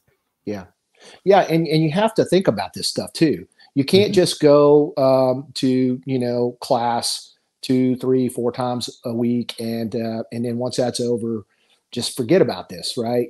You got to be thinking about it. If we talk about the OODA loop, right, the Boyd cycle, we talk about observe, orient, decide, and act. If you break those 4 components down in equal parts, we could say observe was 25%, orient was 25%, decide was 25%, and act was 25%. If we break them simplistically down for the sake of this conversation into equal parts, Observe, orient, decide are all mental, not physical. Only the final piece of that. So simplistically talking about it, we could say 75% is mental and only 25% is physical. Race car drivers use that same model, but they say it's 30, 30, 30, and 10, that the physical action is only 10%, and then the rest is 30% each. I think a lot of people don't think about that. They don't think about self-defense. They don't think about awareness. They don't think about the mental aspects of the things that we should be focusing on, because like we mentioned earlier, when it gets to where it's kinetic or hands-on, man, the mistakes were already made, right? And so we've missed a whole lot of things. And so what's lacking, I think, any of us could go into any gym around and we're going to see the same strikes. We're going to see the same holds. We're going to see the same takedowns. All that's the same. I'm not going to say it's the easy part, because I'm not trying to underestimate, how difficult that can be against a resisting opponent. But I'm saying that there's a whole world out there. Like what do they say? The biggest part of the world that has not been discovered yet is underwater. That whole 75% before the action part is all a lot of undiscovered territory. We need to be thinking about that. We need to be thinking about scenarios. We need to be thinking about legal justifications, running those through our heads. We need to be thinking about, like what you were talking about earlier, about what's in somebody's hands, scanning. I teach people a drill where describe a drill to them where when they're at Walmart or they're going to the mall, I want them scanning people's hands. Don't, we often say, well, check people's hands because hands can kill you. What's in the hands? But nobody ever does anything to make themselves better at that observation. And everybody just ignores what's in the hands. But when I go to the store or when I, go somewhere to the mall, I try to avoid it as much as possible. But when I'm out in public, I try to purposely look and see what's in somebody's hands. I scan the hands, I scan the whole body, I scan the demeanor, because you can tell a lot by what's on somebody's face, what their facial expressions are, and then I go back to the hands. But when I'm in a Walmart or something and I'm looking, I'm trying to identify what's in somebody's hands. If I look at a lady walking towards me, I'll scan her hands. She's got keys in her hands. I'm looking at a guy coming up after her. Maybe he's got a gallon of milk in his hand. I'm trying to purposely do that to train myself to recognize not just like we teach in self-defense, watch the hands because they can kill you. But what are we doing out there to make ourselves better at noticing what's in the hands? Because if I'm at Walmart and the third person I scan has a Bowie knife in her hand, my red flag should be going off, and I should be saying to myself that, hey, this isn't normal. Well, it could be normal for Walmart, but technically that person shouldn't be walking around with a knife in her hand. There's something wrong here. I need to be prepared for. All right. Either I need to be getting the hell out of there, or I need to be, doing something, drawing or doing something. But my point is that we say a lot of things but we don't. It's just like lip service, like this OODA loop thing I just talked about. A lot of people in the self-defense world are talking about OODA loop, but in order to get somebody to understand why is that important to me, you got to break it down for them and show them this isn't, you don't just memorize, observe, orient, decide, and act. That's just now you just got a cool acronym that you don't even know what it means. Right. But to me, the important thing of that is that most of this stuff that we're doing is going to be cognitive. It's going to be, mind, and it's not going to be body. And we need to be figuring out ways to make our situational awareness better, figuring out how to predict behavior before it starts, noticing when people, encroach in our bubble and get too close. We need to be aware of all that stuff and not let those things happen. Because I'll tell you the thing that I think most officers will tell you, and I will tell you for sure, that just about all of the victims I've ever interviewed over 24 and a half years have all said, I knew something wasn't right. I knew something was up, and I don't know why I let that guy get in the car, or I don't know why I let that guy get close to me, or whatever. Your body is already like noticing there's something wrong. Your mind sees it and you start feeling it. Yeah, subconsciously. and your brain's going, crazy, like, hey man, your little voice in your head, be careful. And when you hear that little voice, you better be listening to it. But that's not physical. Everybody thinks it's like, I gotta learn I gotta learn what to do when it gets kinetic. Man, it's too late. It's like Kurt Osiander, a big BJJ guy out in San Francisco, said one time, I heard him say that people come into his gym all the time and say, hey, teach me how to get out of a rear naked choke. And he says, brother, if you're in a rear naked choke, you messed up a long time ago. And I cleaned that up because he usually uses other words for that. But it's true. It's like, yeah, we spend so much time thinking about the physical, but what are we doing for all the things that happened before, right? And the OODA loop is not just taking us up to the action. Doesn't necessarily have to be you're putting warheads on foreheads, right? It can also be, ooh, that doesn't look right. I'm going to take a right turn here and go down this other street.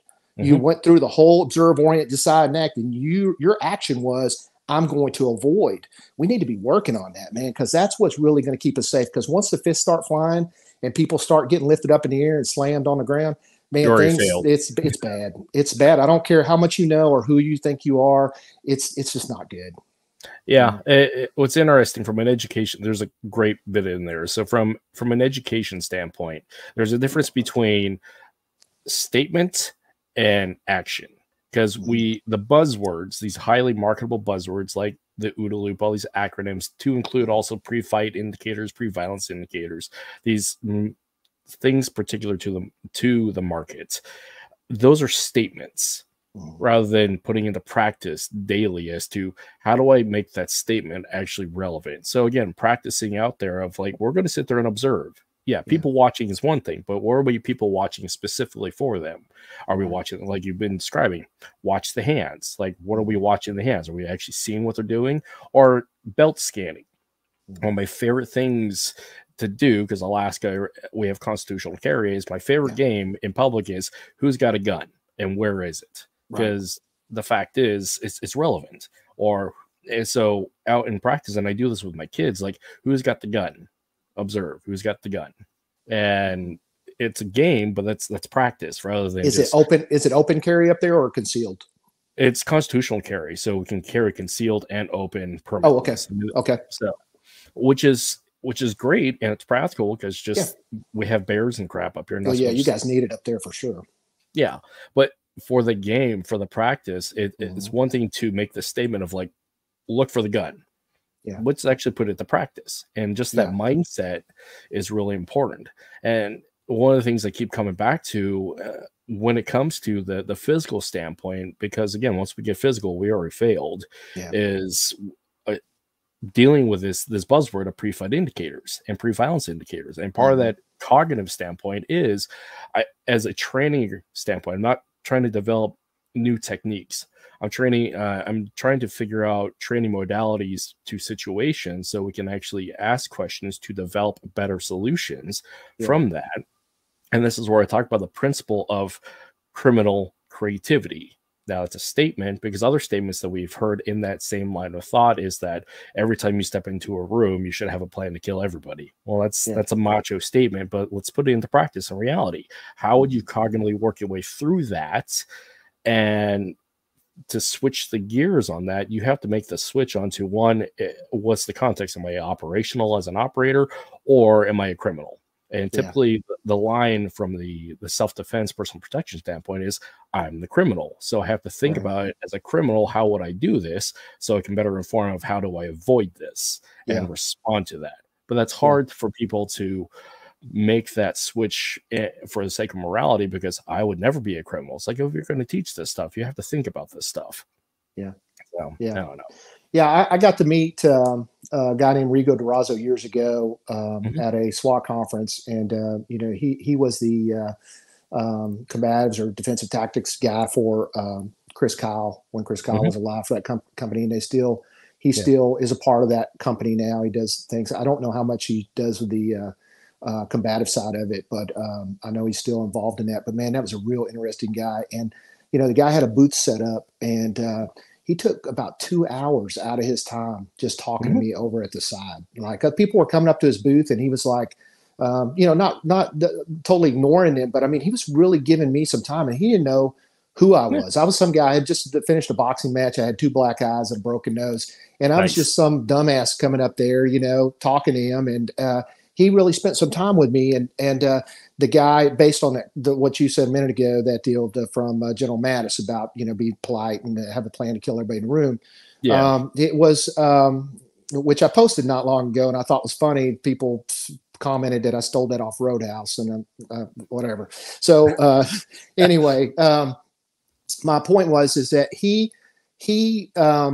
explained to me that he was doing a lot of executive protection work on the private side, and that there was a lot of places he would go that he couldn't carry, and so he was that guy who actually embraced that concept where when he walked into a room, he's looking for where the exits are, he's looking for where the weapons are.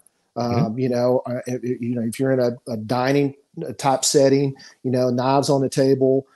He told me he loves lamps because he said that you can break a lamp over somebody's head, and then with the broken, sharp pieces, you can use them as an edged weapon, and then you can finish them off with the cord, the strangle. But he was in jest. He said that, but it obviously this guy had spent a lot of time thinking about what in a place that's non-permissive where I can't carry, what is it that I'm going to be able to use as a force multiplier? Because I don't care how good any of us think we are.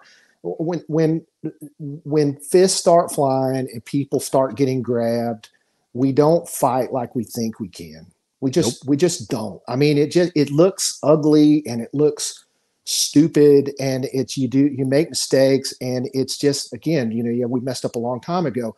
But something that can help us is something that can equalize us. As humans, we weren't created with the strength of a bear and the claws and teeth of a lion. We don't have those predator type things. Yeah, but our brain makes us the most lethal predator on this earth. We could literally destroy the earth if we just really all put our minds to it. Because we're we are the most dangerous things. Yeah, we're so creative. But when it comes to martial arts, it's like that piece, that mind piece. And I know we talk a lot about mindset. Again, that's another one of those words that's thrown out there. You got to have the right mindset. But nobody, your students are just going to nod their head north and south like they understand, because nobody wants to ask a question because they don't want to look stupid. But really, this mind thing is totally, I won't say totally unexplored territory, but it's just a vast area that we have yet to really get into, especially in the personal protection or self-defense area.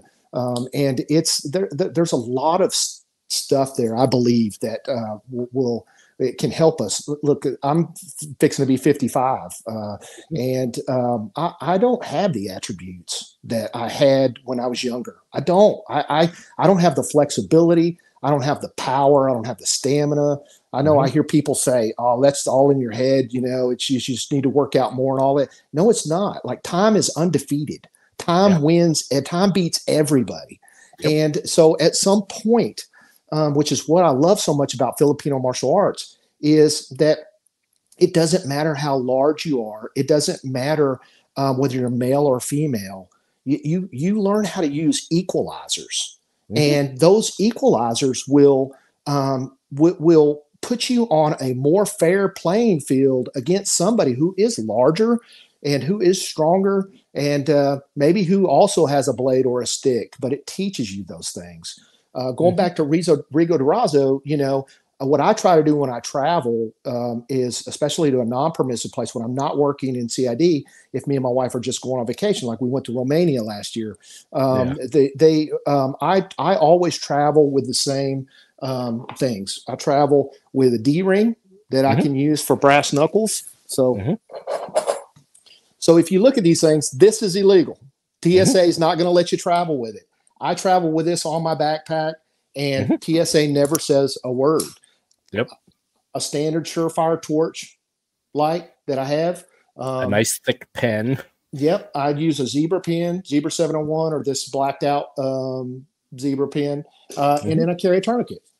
right? And that's part of my EDC kit. I can go in, I have went anywhere in the world. I go through TSA with my backpack that I'm carrying on the plane with those things inside the D-ring attached to the backpack.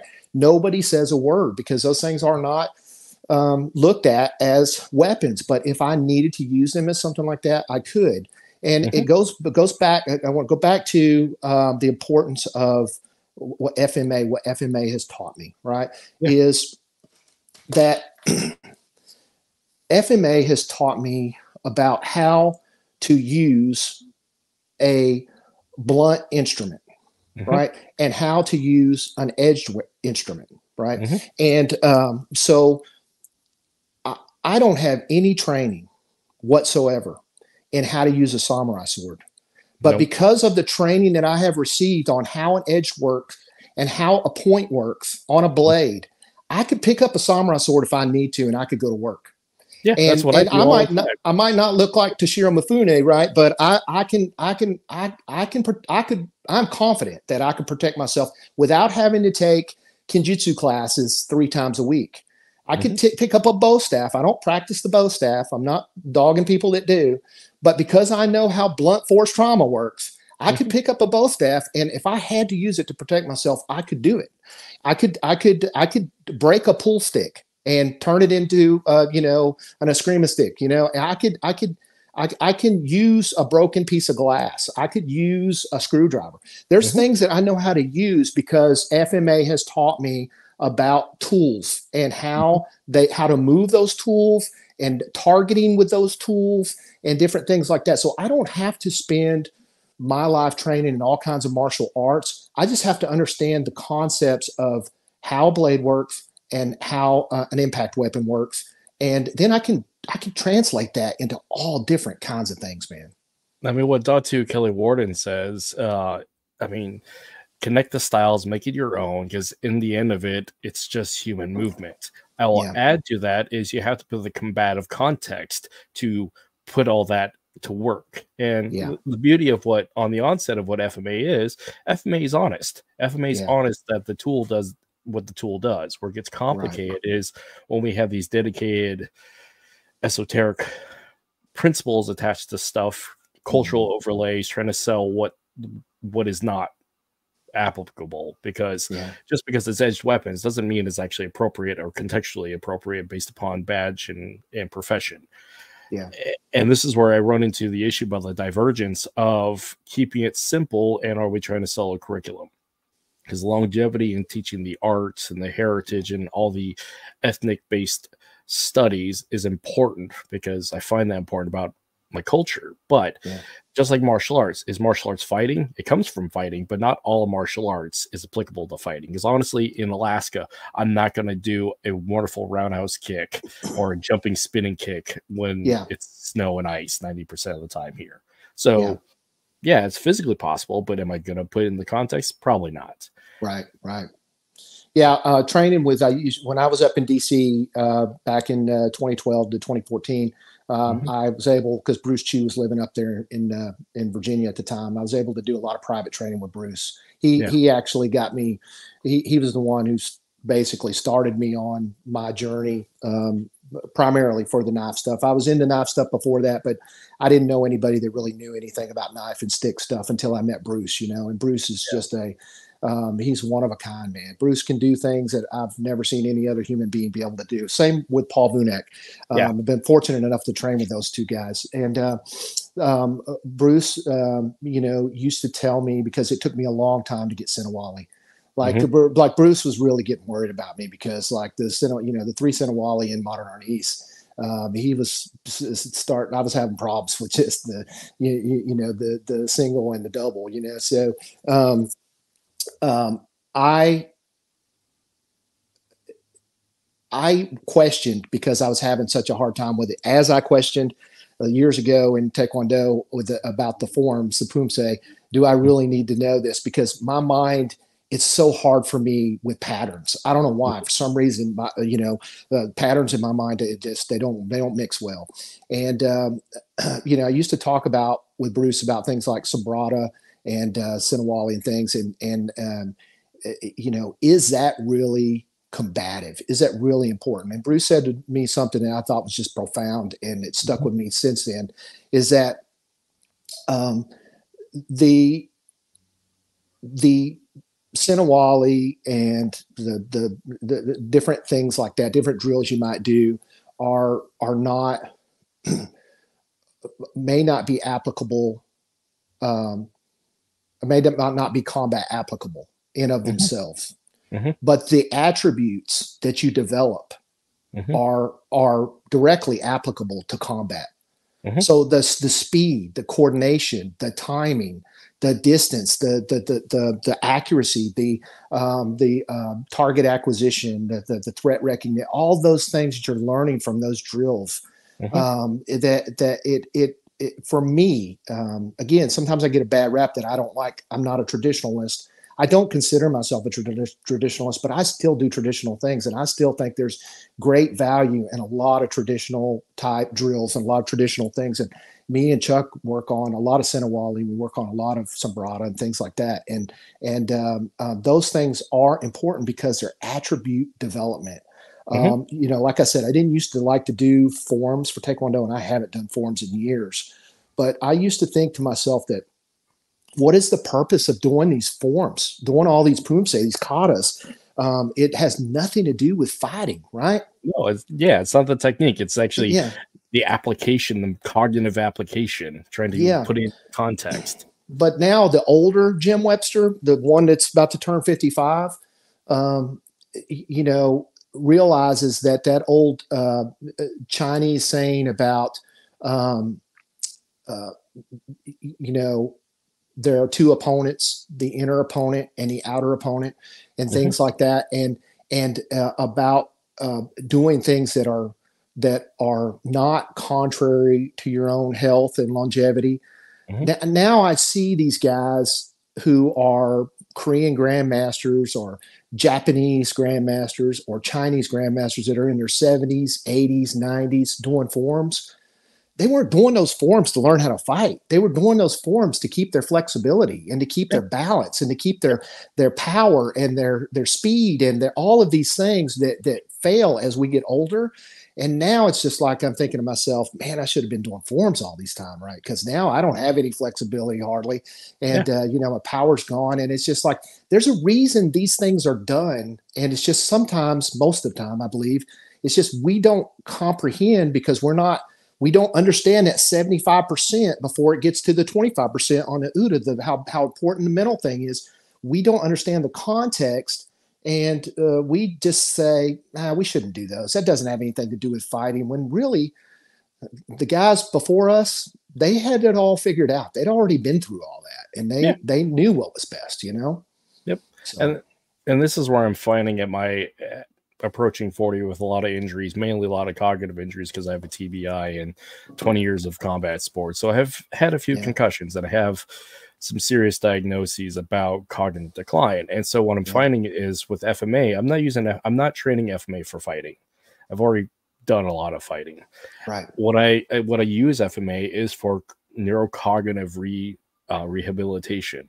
Because again, you're dealing with the complex cross-body patterns, you're dealing with the variable ranges and distance and complex tasking, and you're dealing with a cross-hemispheric training. So it's really about the health and longevity for me. And this is why I like Carenza so much, is I'm moving my body and asking questions and trying to put it into context for that. So that's internal art rather than physical. I mean, there's the physical component, but like shadow boxing, I'm trying to figure out what I'm going to do. And when people put in that into context, it's better versus like regurgitate. Because here's the thing that I find with, just like with any system, but particularly to FMA, the traditional FMA as it's been sold for the past 30 years is because you're selling programs and methods. But the fact is it really traditional? And the answer is no, because traditionalism in the Philippines only really dates back to the creation of the modern Filipino state, which is 1946.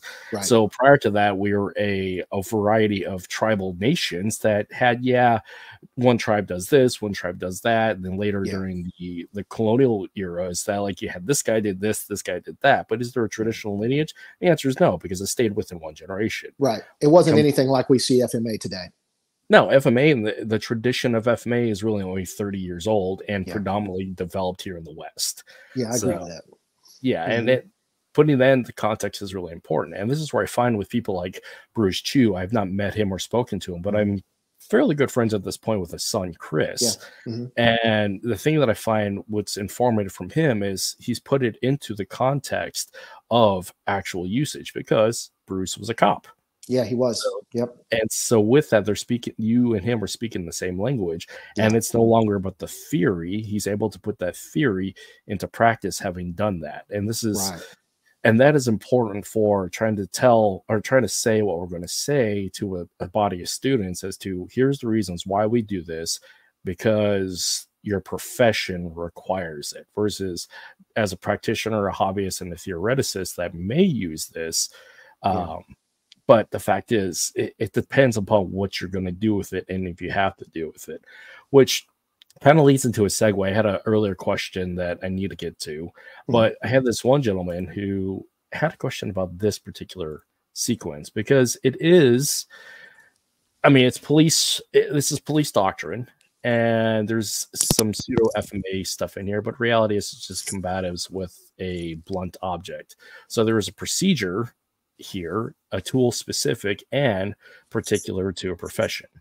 Mhm. And he had a question about uh, does one use these techniques such as these? And what it looks like is a corner block leading Mhm. to a lower deflection and then a butt strike and then another sequence of strikes. Yeah.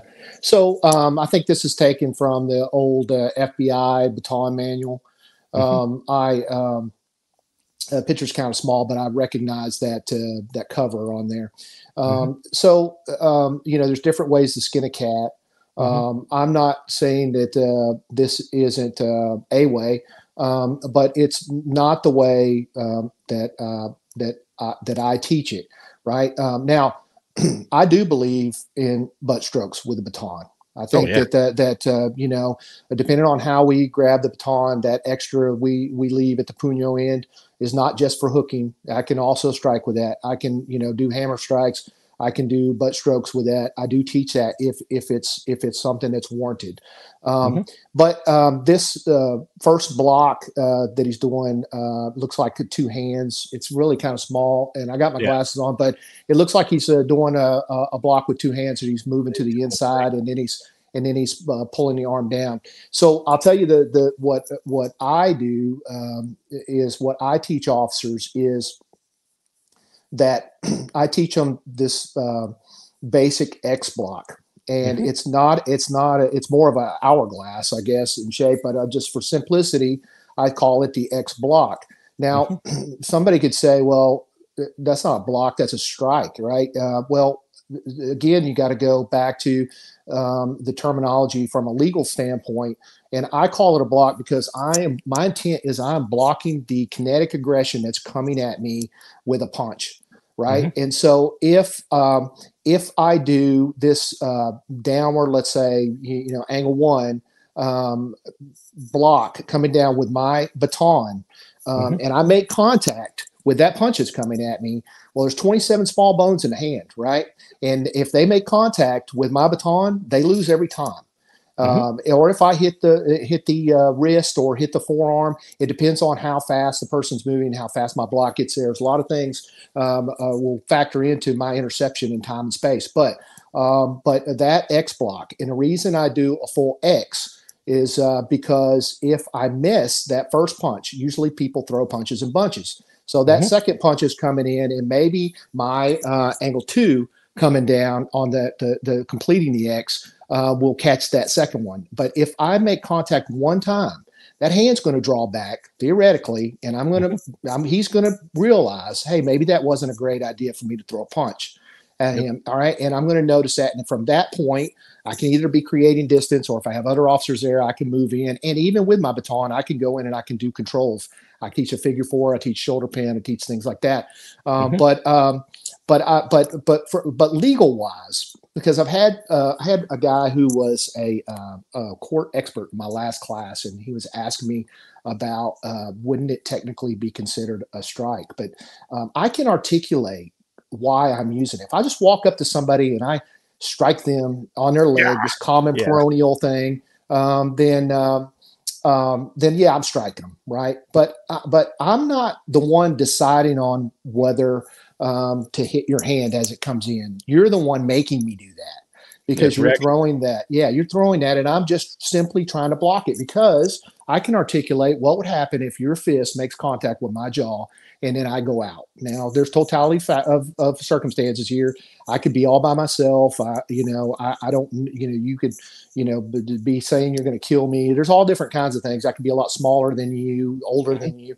There's things that could factor in here. But me hurting your hand that's coming in and punching at me, I think I can articulate pretty well. This two-handed block here is not really going to do anything as far as damaging the hand or the arm that I would think. It's more of, I guess, just trying to control the arm and drop the person down. Or maybe they're just trying to show the different ways that you can use the two-hand. I do use that for, like, when I talk about crowd control, how you can use that to push people away and create distance. But one of the problems is that when you have two hands on a baton and it's in front of you, it's easier for them to grab. And then it could be some type of struggle for the baton. And depending on who has the better leverage, they may be able to strip that out of your hands. And I don't want that to happen because now they have a deadly weapon. But will these work? Yeah. I mean, driving the butt end or the base end of that baton into somebody's chest, after you've theoretically blocked their punch coming in, that could be effective. The thing is if we're talking about expandable batons, sometimes those don't work the same as the wooden batons do because they'll collapse on you, depending on, especially if they're friction locked. So it just kind of depends. Some of those techniques will be better than others. I don't really use too much of the two-handed stuff because I like to point my puño at you so that it's less to grab. But if you clinch with me, I've got it, and I can deliver those base strikes, those puño strikes onto you. So you have to remember that back then, people were law enforcement defensive tactics was heavily influenced by Aikido. And when Robert Koga who was a police officer in Los Angeles, was an Aikido guy. And he was really one of the first guys out here teaching defensive tactics stuff. And so a lot of the defensive tactics at that time was based on Aikido type principles and moves. And I'm not sure if this was influenced by him, but I know he did teach a Koga method for baton. I actually have the book here on one of my shelves. I'm not saying that the stuff won't work. It's just this is the problem with these kind of techniques. Yeah, a karate block will work. People say karate blocks don't work. If you throw a hammer fist at my head and I do, an upward rising block, it will work, right? If you throw a punch at my face and I do an inward middle block or outward middle block, whatever, it will work. Where it starts to fail is over time. I can't move from this distance to this distance as fast as you can go straight at me with punches. So I can't literally keep up with you. So these blocks, while they will work by themselves very effectively, the problem is that is a one-dimensional solution to a 3D problem. And things are coming so fast in so many different directions that I just literally cannot go from a high block to a low block to a middle block back to a high block as fast as you can just throw punches to any one of those targets. Legs and feet. I just can't move that fast. It's not the Matrix, and I don't have the ability to do that, especially now. And it's not even worth me trying to train for hours every day to even get. It's unrealistic for me to think that I could even get to that point because I've never been able to get to that point, even when I was training in kick punch arts back in the day. It's just not going to happen for me, right? So listen, batons were designed for one thing, They weren't designed to attack nerve motor clusters. That was stuff that came years and years later, where people were, they wanted to get away from the whole bad, negative outlook of batons, where people were getting hit in the head, and Rodney King and all that kind of stuff, which I get it. All that stuff was a misuse of a baton. It can be misused just like any other tool, just like a gun or a knife. But the baton is used for bones. And if that hand is coming at me, the most effective thing to do is to make contact with my impact weapon, my impact tool, make contact with that hand. Again, 27 small bones, very easy to break. Dan Inosanto, the last seminar I went to last year with him, he said that he had done some training with, I think it was Illustrissimo. And on Illustrissimo's deathbed, he went and seen him, and and I may be wrong about Illustrissimo. It might have been somebody else. I'm pretty sure it was Illustrissimo though. And he said he was sad, and he started to cry. And Illustrissimo asked him why he was crying. He said, I'm sad that I never got to learn all of the disarms from you. Yeah. Because, Dan Inosanto trained with everybody and learned everybody's systems. And so somehow in his mind, he's able to separate them and to compartmentalize them differently. I don't know how he does it. And he said, Illustrissimo looked at him and said, Dan, just hit the hand. Yeah. Just hit the hand.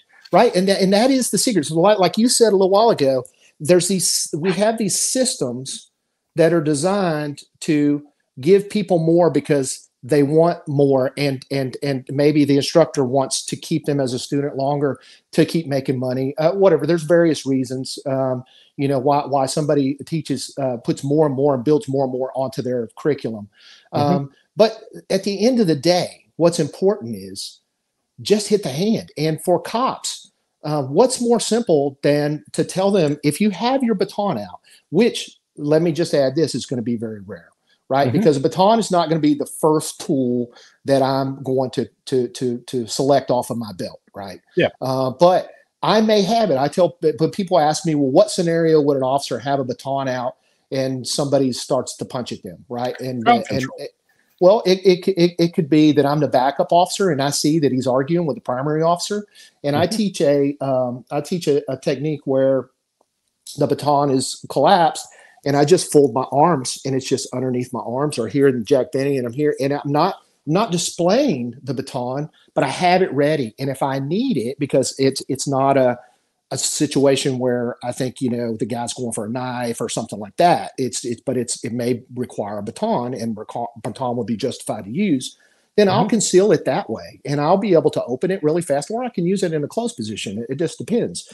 But I have two officers there, and I could use that baton for some things. I can do control with a baton. There's a lot of different things that I teach with a baton.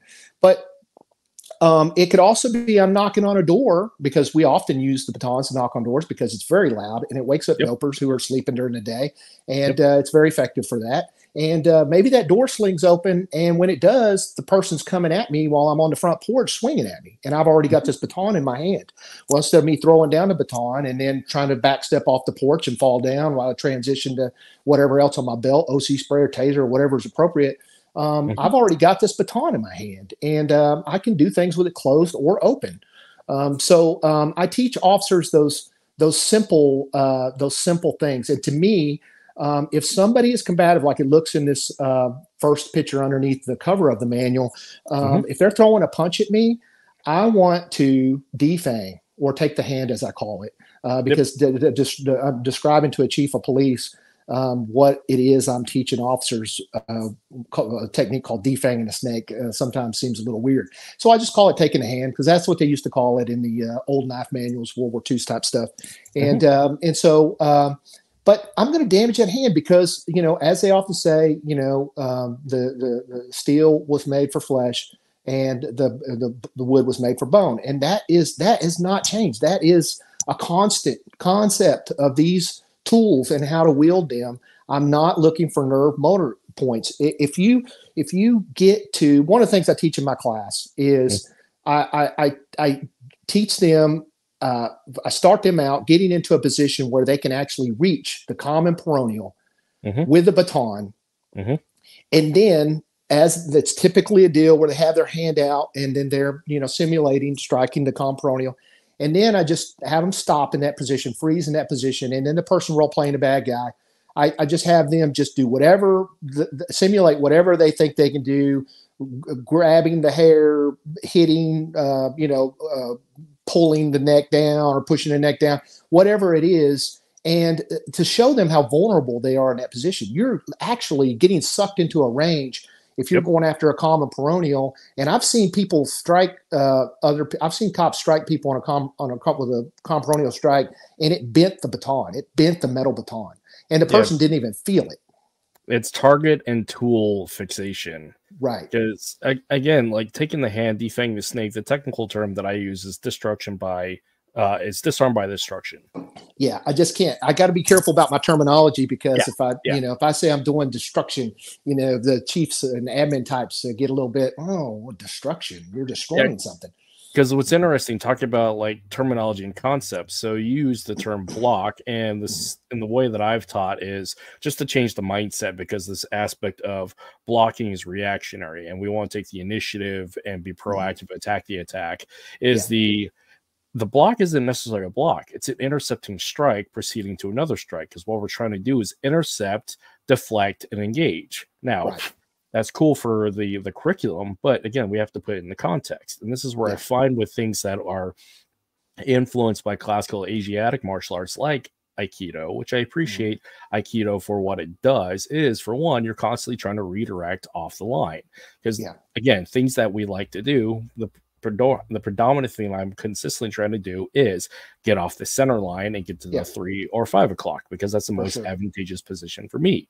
Where I borrow a lot of that is from the application of Aikido, because they're really great at circular facing lines. And so, like in the case of this, I can see where the doctrine and the style informs the doctrine, while we're trying to put it in the context based upon legal terminology that's acceptable for the agency and the jurisdiction. And listen, Aikido, when Robert Koger introduced Aikido, it was to, he obviously filtered it into what became the LAPD defensive tactics program. But he was trying to formalize a method for officers to be able to use that even back then wasn't so reckless. It wasn't so aggressive. I mean, they were worried about this even back then. It was a problem, because back then, people used to think that officers just went around hitting people in the head. And originally, that's think about it. The nightstick was or baton was one of the first tools used by law enforcement, around the world. I mean, for centuries, it was the tool, and difference between a billy club and a nightstick is the billy club was usually used during the day when there was more officers. No, it was used on the street by officers during the day, but there was more officers.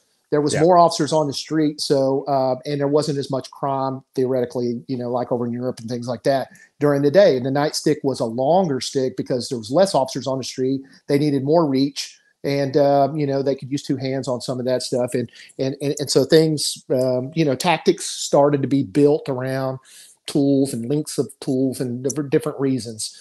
But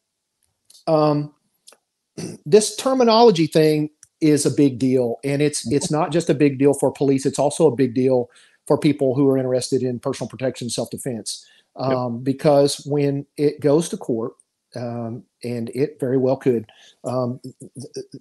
they will look at what you are doing, and they will try to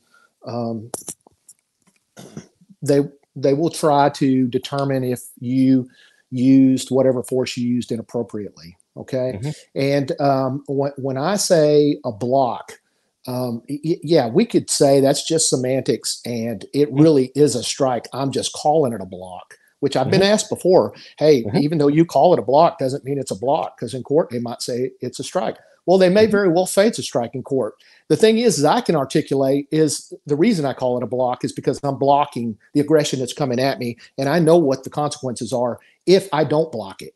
And so somebody may not agree with my terminology, but the jury and the judge will obviously see the logic in what I'm using that term for.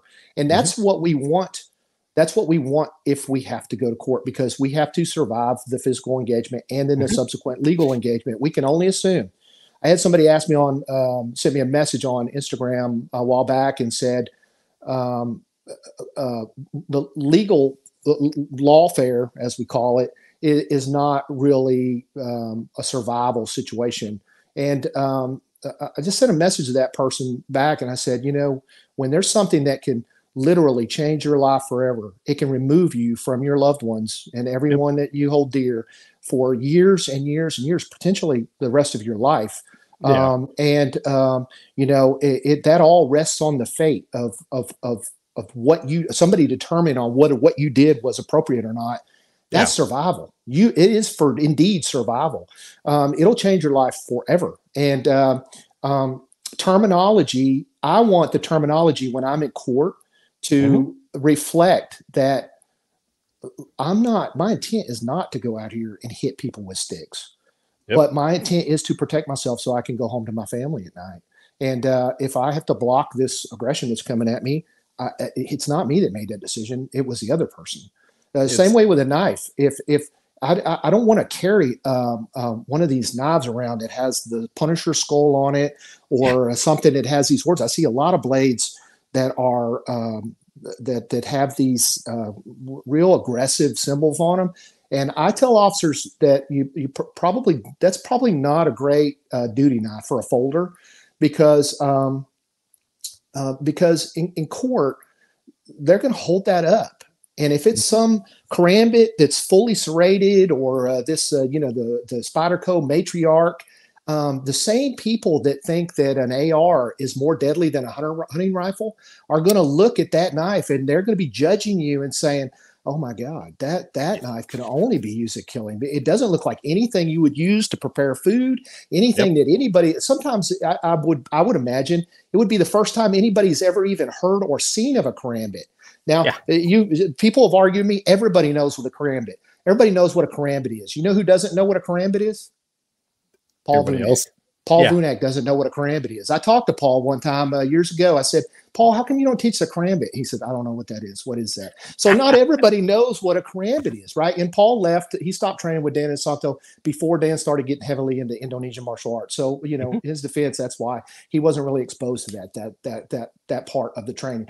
But my point is that those people are going to judge you based off of their frame of reference. And when that court holds up that nice karambit that looks tactical and it's got a Punisher skull on it, they're going to look at that as something different than what you or I would look at it as. Well, it's the difference between my Columbia River knife, which I use every day and have for like 2 decades for opening boxes, MREs, and just work, versus something like this, which is just a regular knife. So. Like the visual context matters, and trying to articulate that, like you said, is so important. And this is the issue about preemption, because preemption is more advantageous for fighting and violence versus reaction. And for the case of self-defense, it's reactionary versus taking the initiative and attacking the attack by preempting the strike, which again, legally tricky. And that's the big takeaway that I'm getting from. One more thing on the legal part too. I just want to tell you a story about a local law enforcement agency that I trained with around in this area, Dallas-Fort Worth area, a few years back. They ended up paying out some money on a civil judgment where a person who had been arrested had been struck with a baton by the police officer, and on the video that was shown, I was told after this, while training with him, the video showed the officer hitting the person that was being arrested because he was aggressive. And the officer was saying what everybody is taught in the academy and in training, or had been up to that point: stop resisting me, stop resisting me. Well, in court, this person's attorney argued, is that your policy for how you deal with somebody who's resisting you? You hit them with a baton? And he said, well, no, he was fighting me. And they said, well, wait a minute. You were saying stop resisting me. Was he fighting you, or was he resisting me? Well, he was fighting me. But, anyway, so long story short, they ended up paying out a lot of money. Now that agency teaches, or they were back then when I was talking to them, teaches when they're hitting somebody with a baton, they say, stop fighting me, stop fighting me. So who's ever watching the video knows that in that officer's mind, he's in a fight. And honestly, if you're hitting somebody with a baton, you better be in a fight, because there's no reason. It's kind of like we said earlier, you don't stab somebody if it's not at that level. You don't hit somebody if they're not fighting you, right? So, it's the same thing. But words do matter. We could argue that it's semantics, but in this lawfare world we live in now, where they're going to twist things and make you look like the bad guy, then you need to be able to articulate and justify why you used the level of force that you did. And words do matter. And just like my knife, if somebody comes at me with a knife, I refer to it in my report as an edged weapon. If I have to use my knife, I refer to it as an edged tool, because my intent is not to use that knife as a weapon. Now I may have to, but that's determined on the person's level of force against me and my options at the time. But there's a difference in the terminology, because my intent is that's my tool, not my weapon. I'm not trying to use a knife as a weapon, because I'm telling you, even if it's justified force, where I could have shot somebody, if I stab somebody, there's going to be a lot of explaining to do, because people are not down with you stabbing people. It's illegally, it is horrific for people to think about somebody getting stabbed. Immediately, it's associated with crime and violence and all this kind of stuff. So an officer, that's why if an officer gets into a lethal force situation, based on their training, they better not go for the knife on their belt. They better go for the gun, because stabbing somebody with a knife is different in the public perception than shooting somebody with a gun. Absolutely. And like even with baton work, the only time that baton work that I've seen from a military standpoint is when I was attached to the MPs and we're doing riot control. Because it's the two-handed grips on a riot baton, a longer riot baton, are going to be more appropriate for crowd control than if you're just carrying a baton out on the street one-on-one. Yeah. Well, Jim, we've been at this for a couple hours, and I always really appreciate your time and insight. So, let's end it on that, because again, words do matter, and they hold power. So again, this issue about the cognitive stuff ahead of time, the non-sexy pre-fight stuff, is all about what you do with your brain. Because again, we're creative creatures, and that's how we rule the world, is because of brain power, not because of our natural weapons. So again, when it comes to training, I would suggest for people out there watching this is, again, do the hard work ahead of time. It's not the physical stuff, it's the cognitive stuff, and just don't do it for statements. Let's put it into practice. Would you agree? Yeah, I would. And one thing I would like to say is be well-rounded. Sit down with a piece of paper and a pen and look at all of the things that you need to be good at, right? There's a lot of things as a law enforcement officer, as a military guy, I need to be good at. I need to be good at shooting. I need to be good at empty hand stuff, but in empty hand, I need to be good at control. I need to be good at handcuffing. I need to be good at driving. I need to be good at de-escalation, communication skills. I need to be good at a whole lot of different things. And my opinion about training for a very long time has been this goes back to Aristotle's, the whole is greater than the sum of its parts. If you ask my old judo coach if I was a great judoka, he'd say, man, if he was still alive, he'd say, man, he was okay. If you ask my boxing coach how great of a boxer I am, he'd just say I'm okay. Same way with my Hapkido master. He'd say I was okay at Hapkido. We could go all the way around. Bruce would probably say I'm not all that great at modern arnis. And Paul would say probably I'm not that great at what he does. All of my instructors would probably say I'm just kind of middle of the road, right? But that's okay, because the whole is greater than the sum of its parts, and I've got options. So I've got some tools, some things up my sleeve for the ground. I've got some things up my sleeve for the clinch.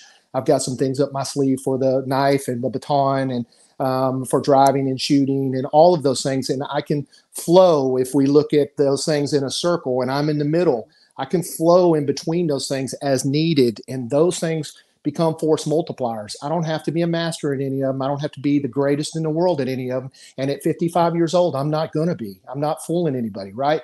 But I need to be able to but I have some experience that is pretty well-rounded. So more of a jack of all trades, master at none is my philosophy on fighting, because or on self-defense and personal protection, and especially when it gets kinetic and I have to go hands-on with somebody. I want to have options, because if somebody takes me to the ground and I don't have a plan for that, I'm like a fish out of water.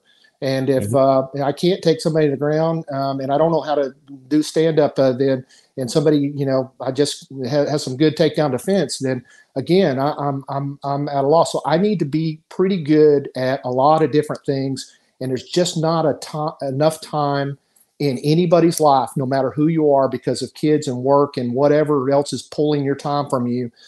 There's not enough time, except unless you're Dan Inosanto, to train from sun up till sundown with all of these great teachers and do it all. It's just we just don't have that luxury. So we need to be selective in what we train, and that stuff that we do train needs to be high value, high percentage type stuff that is relevant to what the threats are really that we're going to experience. Doesn't mean we can't do our Tai Chi and do our Taekwondo and do our other stuff. As Paul Vunak says, that's our self-perfection. But in order to be able to live a long life and achieve self-perfection, we got to be able to do the self-protection piece first, or we're never going to make it that far. That's why the old Chinese scholar said that you got to be a warrior scholar. You can't be a scholar first. You'll never live long enough to be a warrior. You got to be a warrior first, and then you'll live a long life and you can become the scholar. It's the issue about proficient versus perfection. Proficient is an immediate, short-term. Perfection is a lifelong. And with that, I appreciate, and again, it's the being consistent and continuation of training. And as you've continued to train and continue to serve, again, thank you for continuing to serve in both capacities, and in the same here by sharing your time and your experience and your knowledge with us. And yeah, I think that's a great place to end. Do you have anything you want to put out in particular? No, it just, it's always great talking to you, man. Anytime I get a chance to talk to you, it's great. So had a great time. I appreciate you, my friend. I'm going to drop you down and do my outro and just hang out in the lobby. So, all right. Yeah. To reflect upon this, again, context matters. Look at the verbal standpoint of way you train, because pre-verbal qualifiers are important for education and for training and putting this into legal defense. And yeah, just fight and figure out what works for you, but also be able to articulate that for use of force. And last bit of just housekeeping is, if you haven't done this, go to Spotify and subscribe there. But yeah, in the meantime, thank you everybody for hanging out with me. And yeah, we will see you, if I can't the button, next time. Bye, everybody.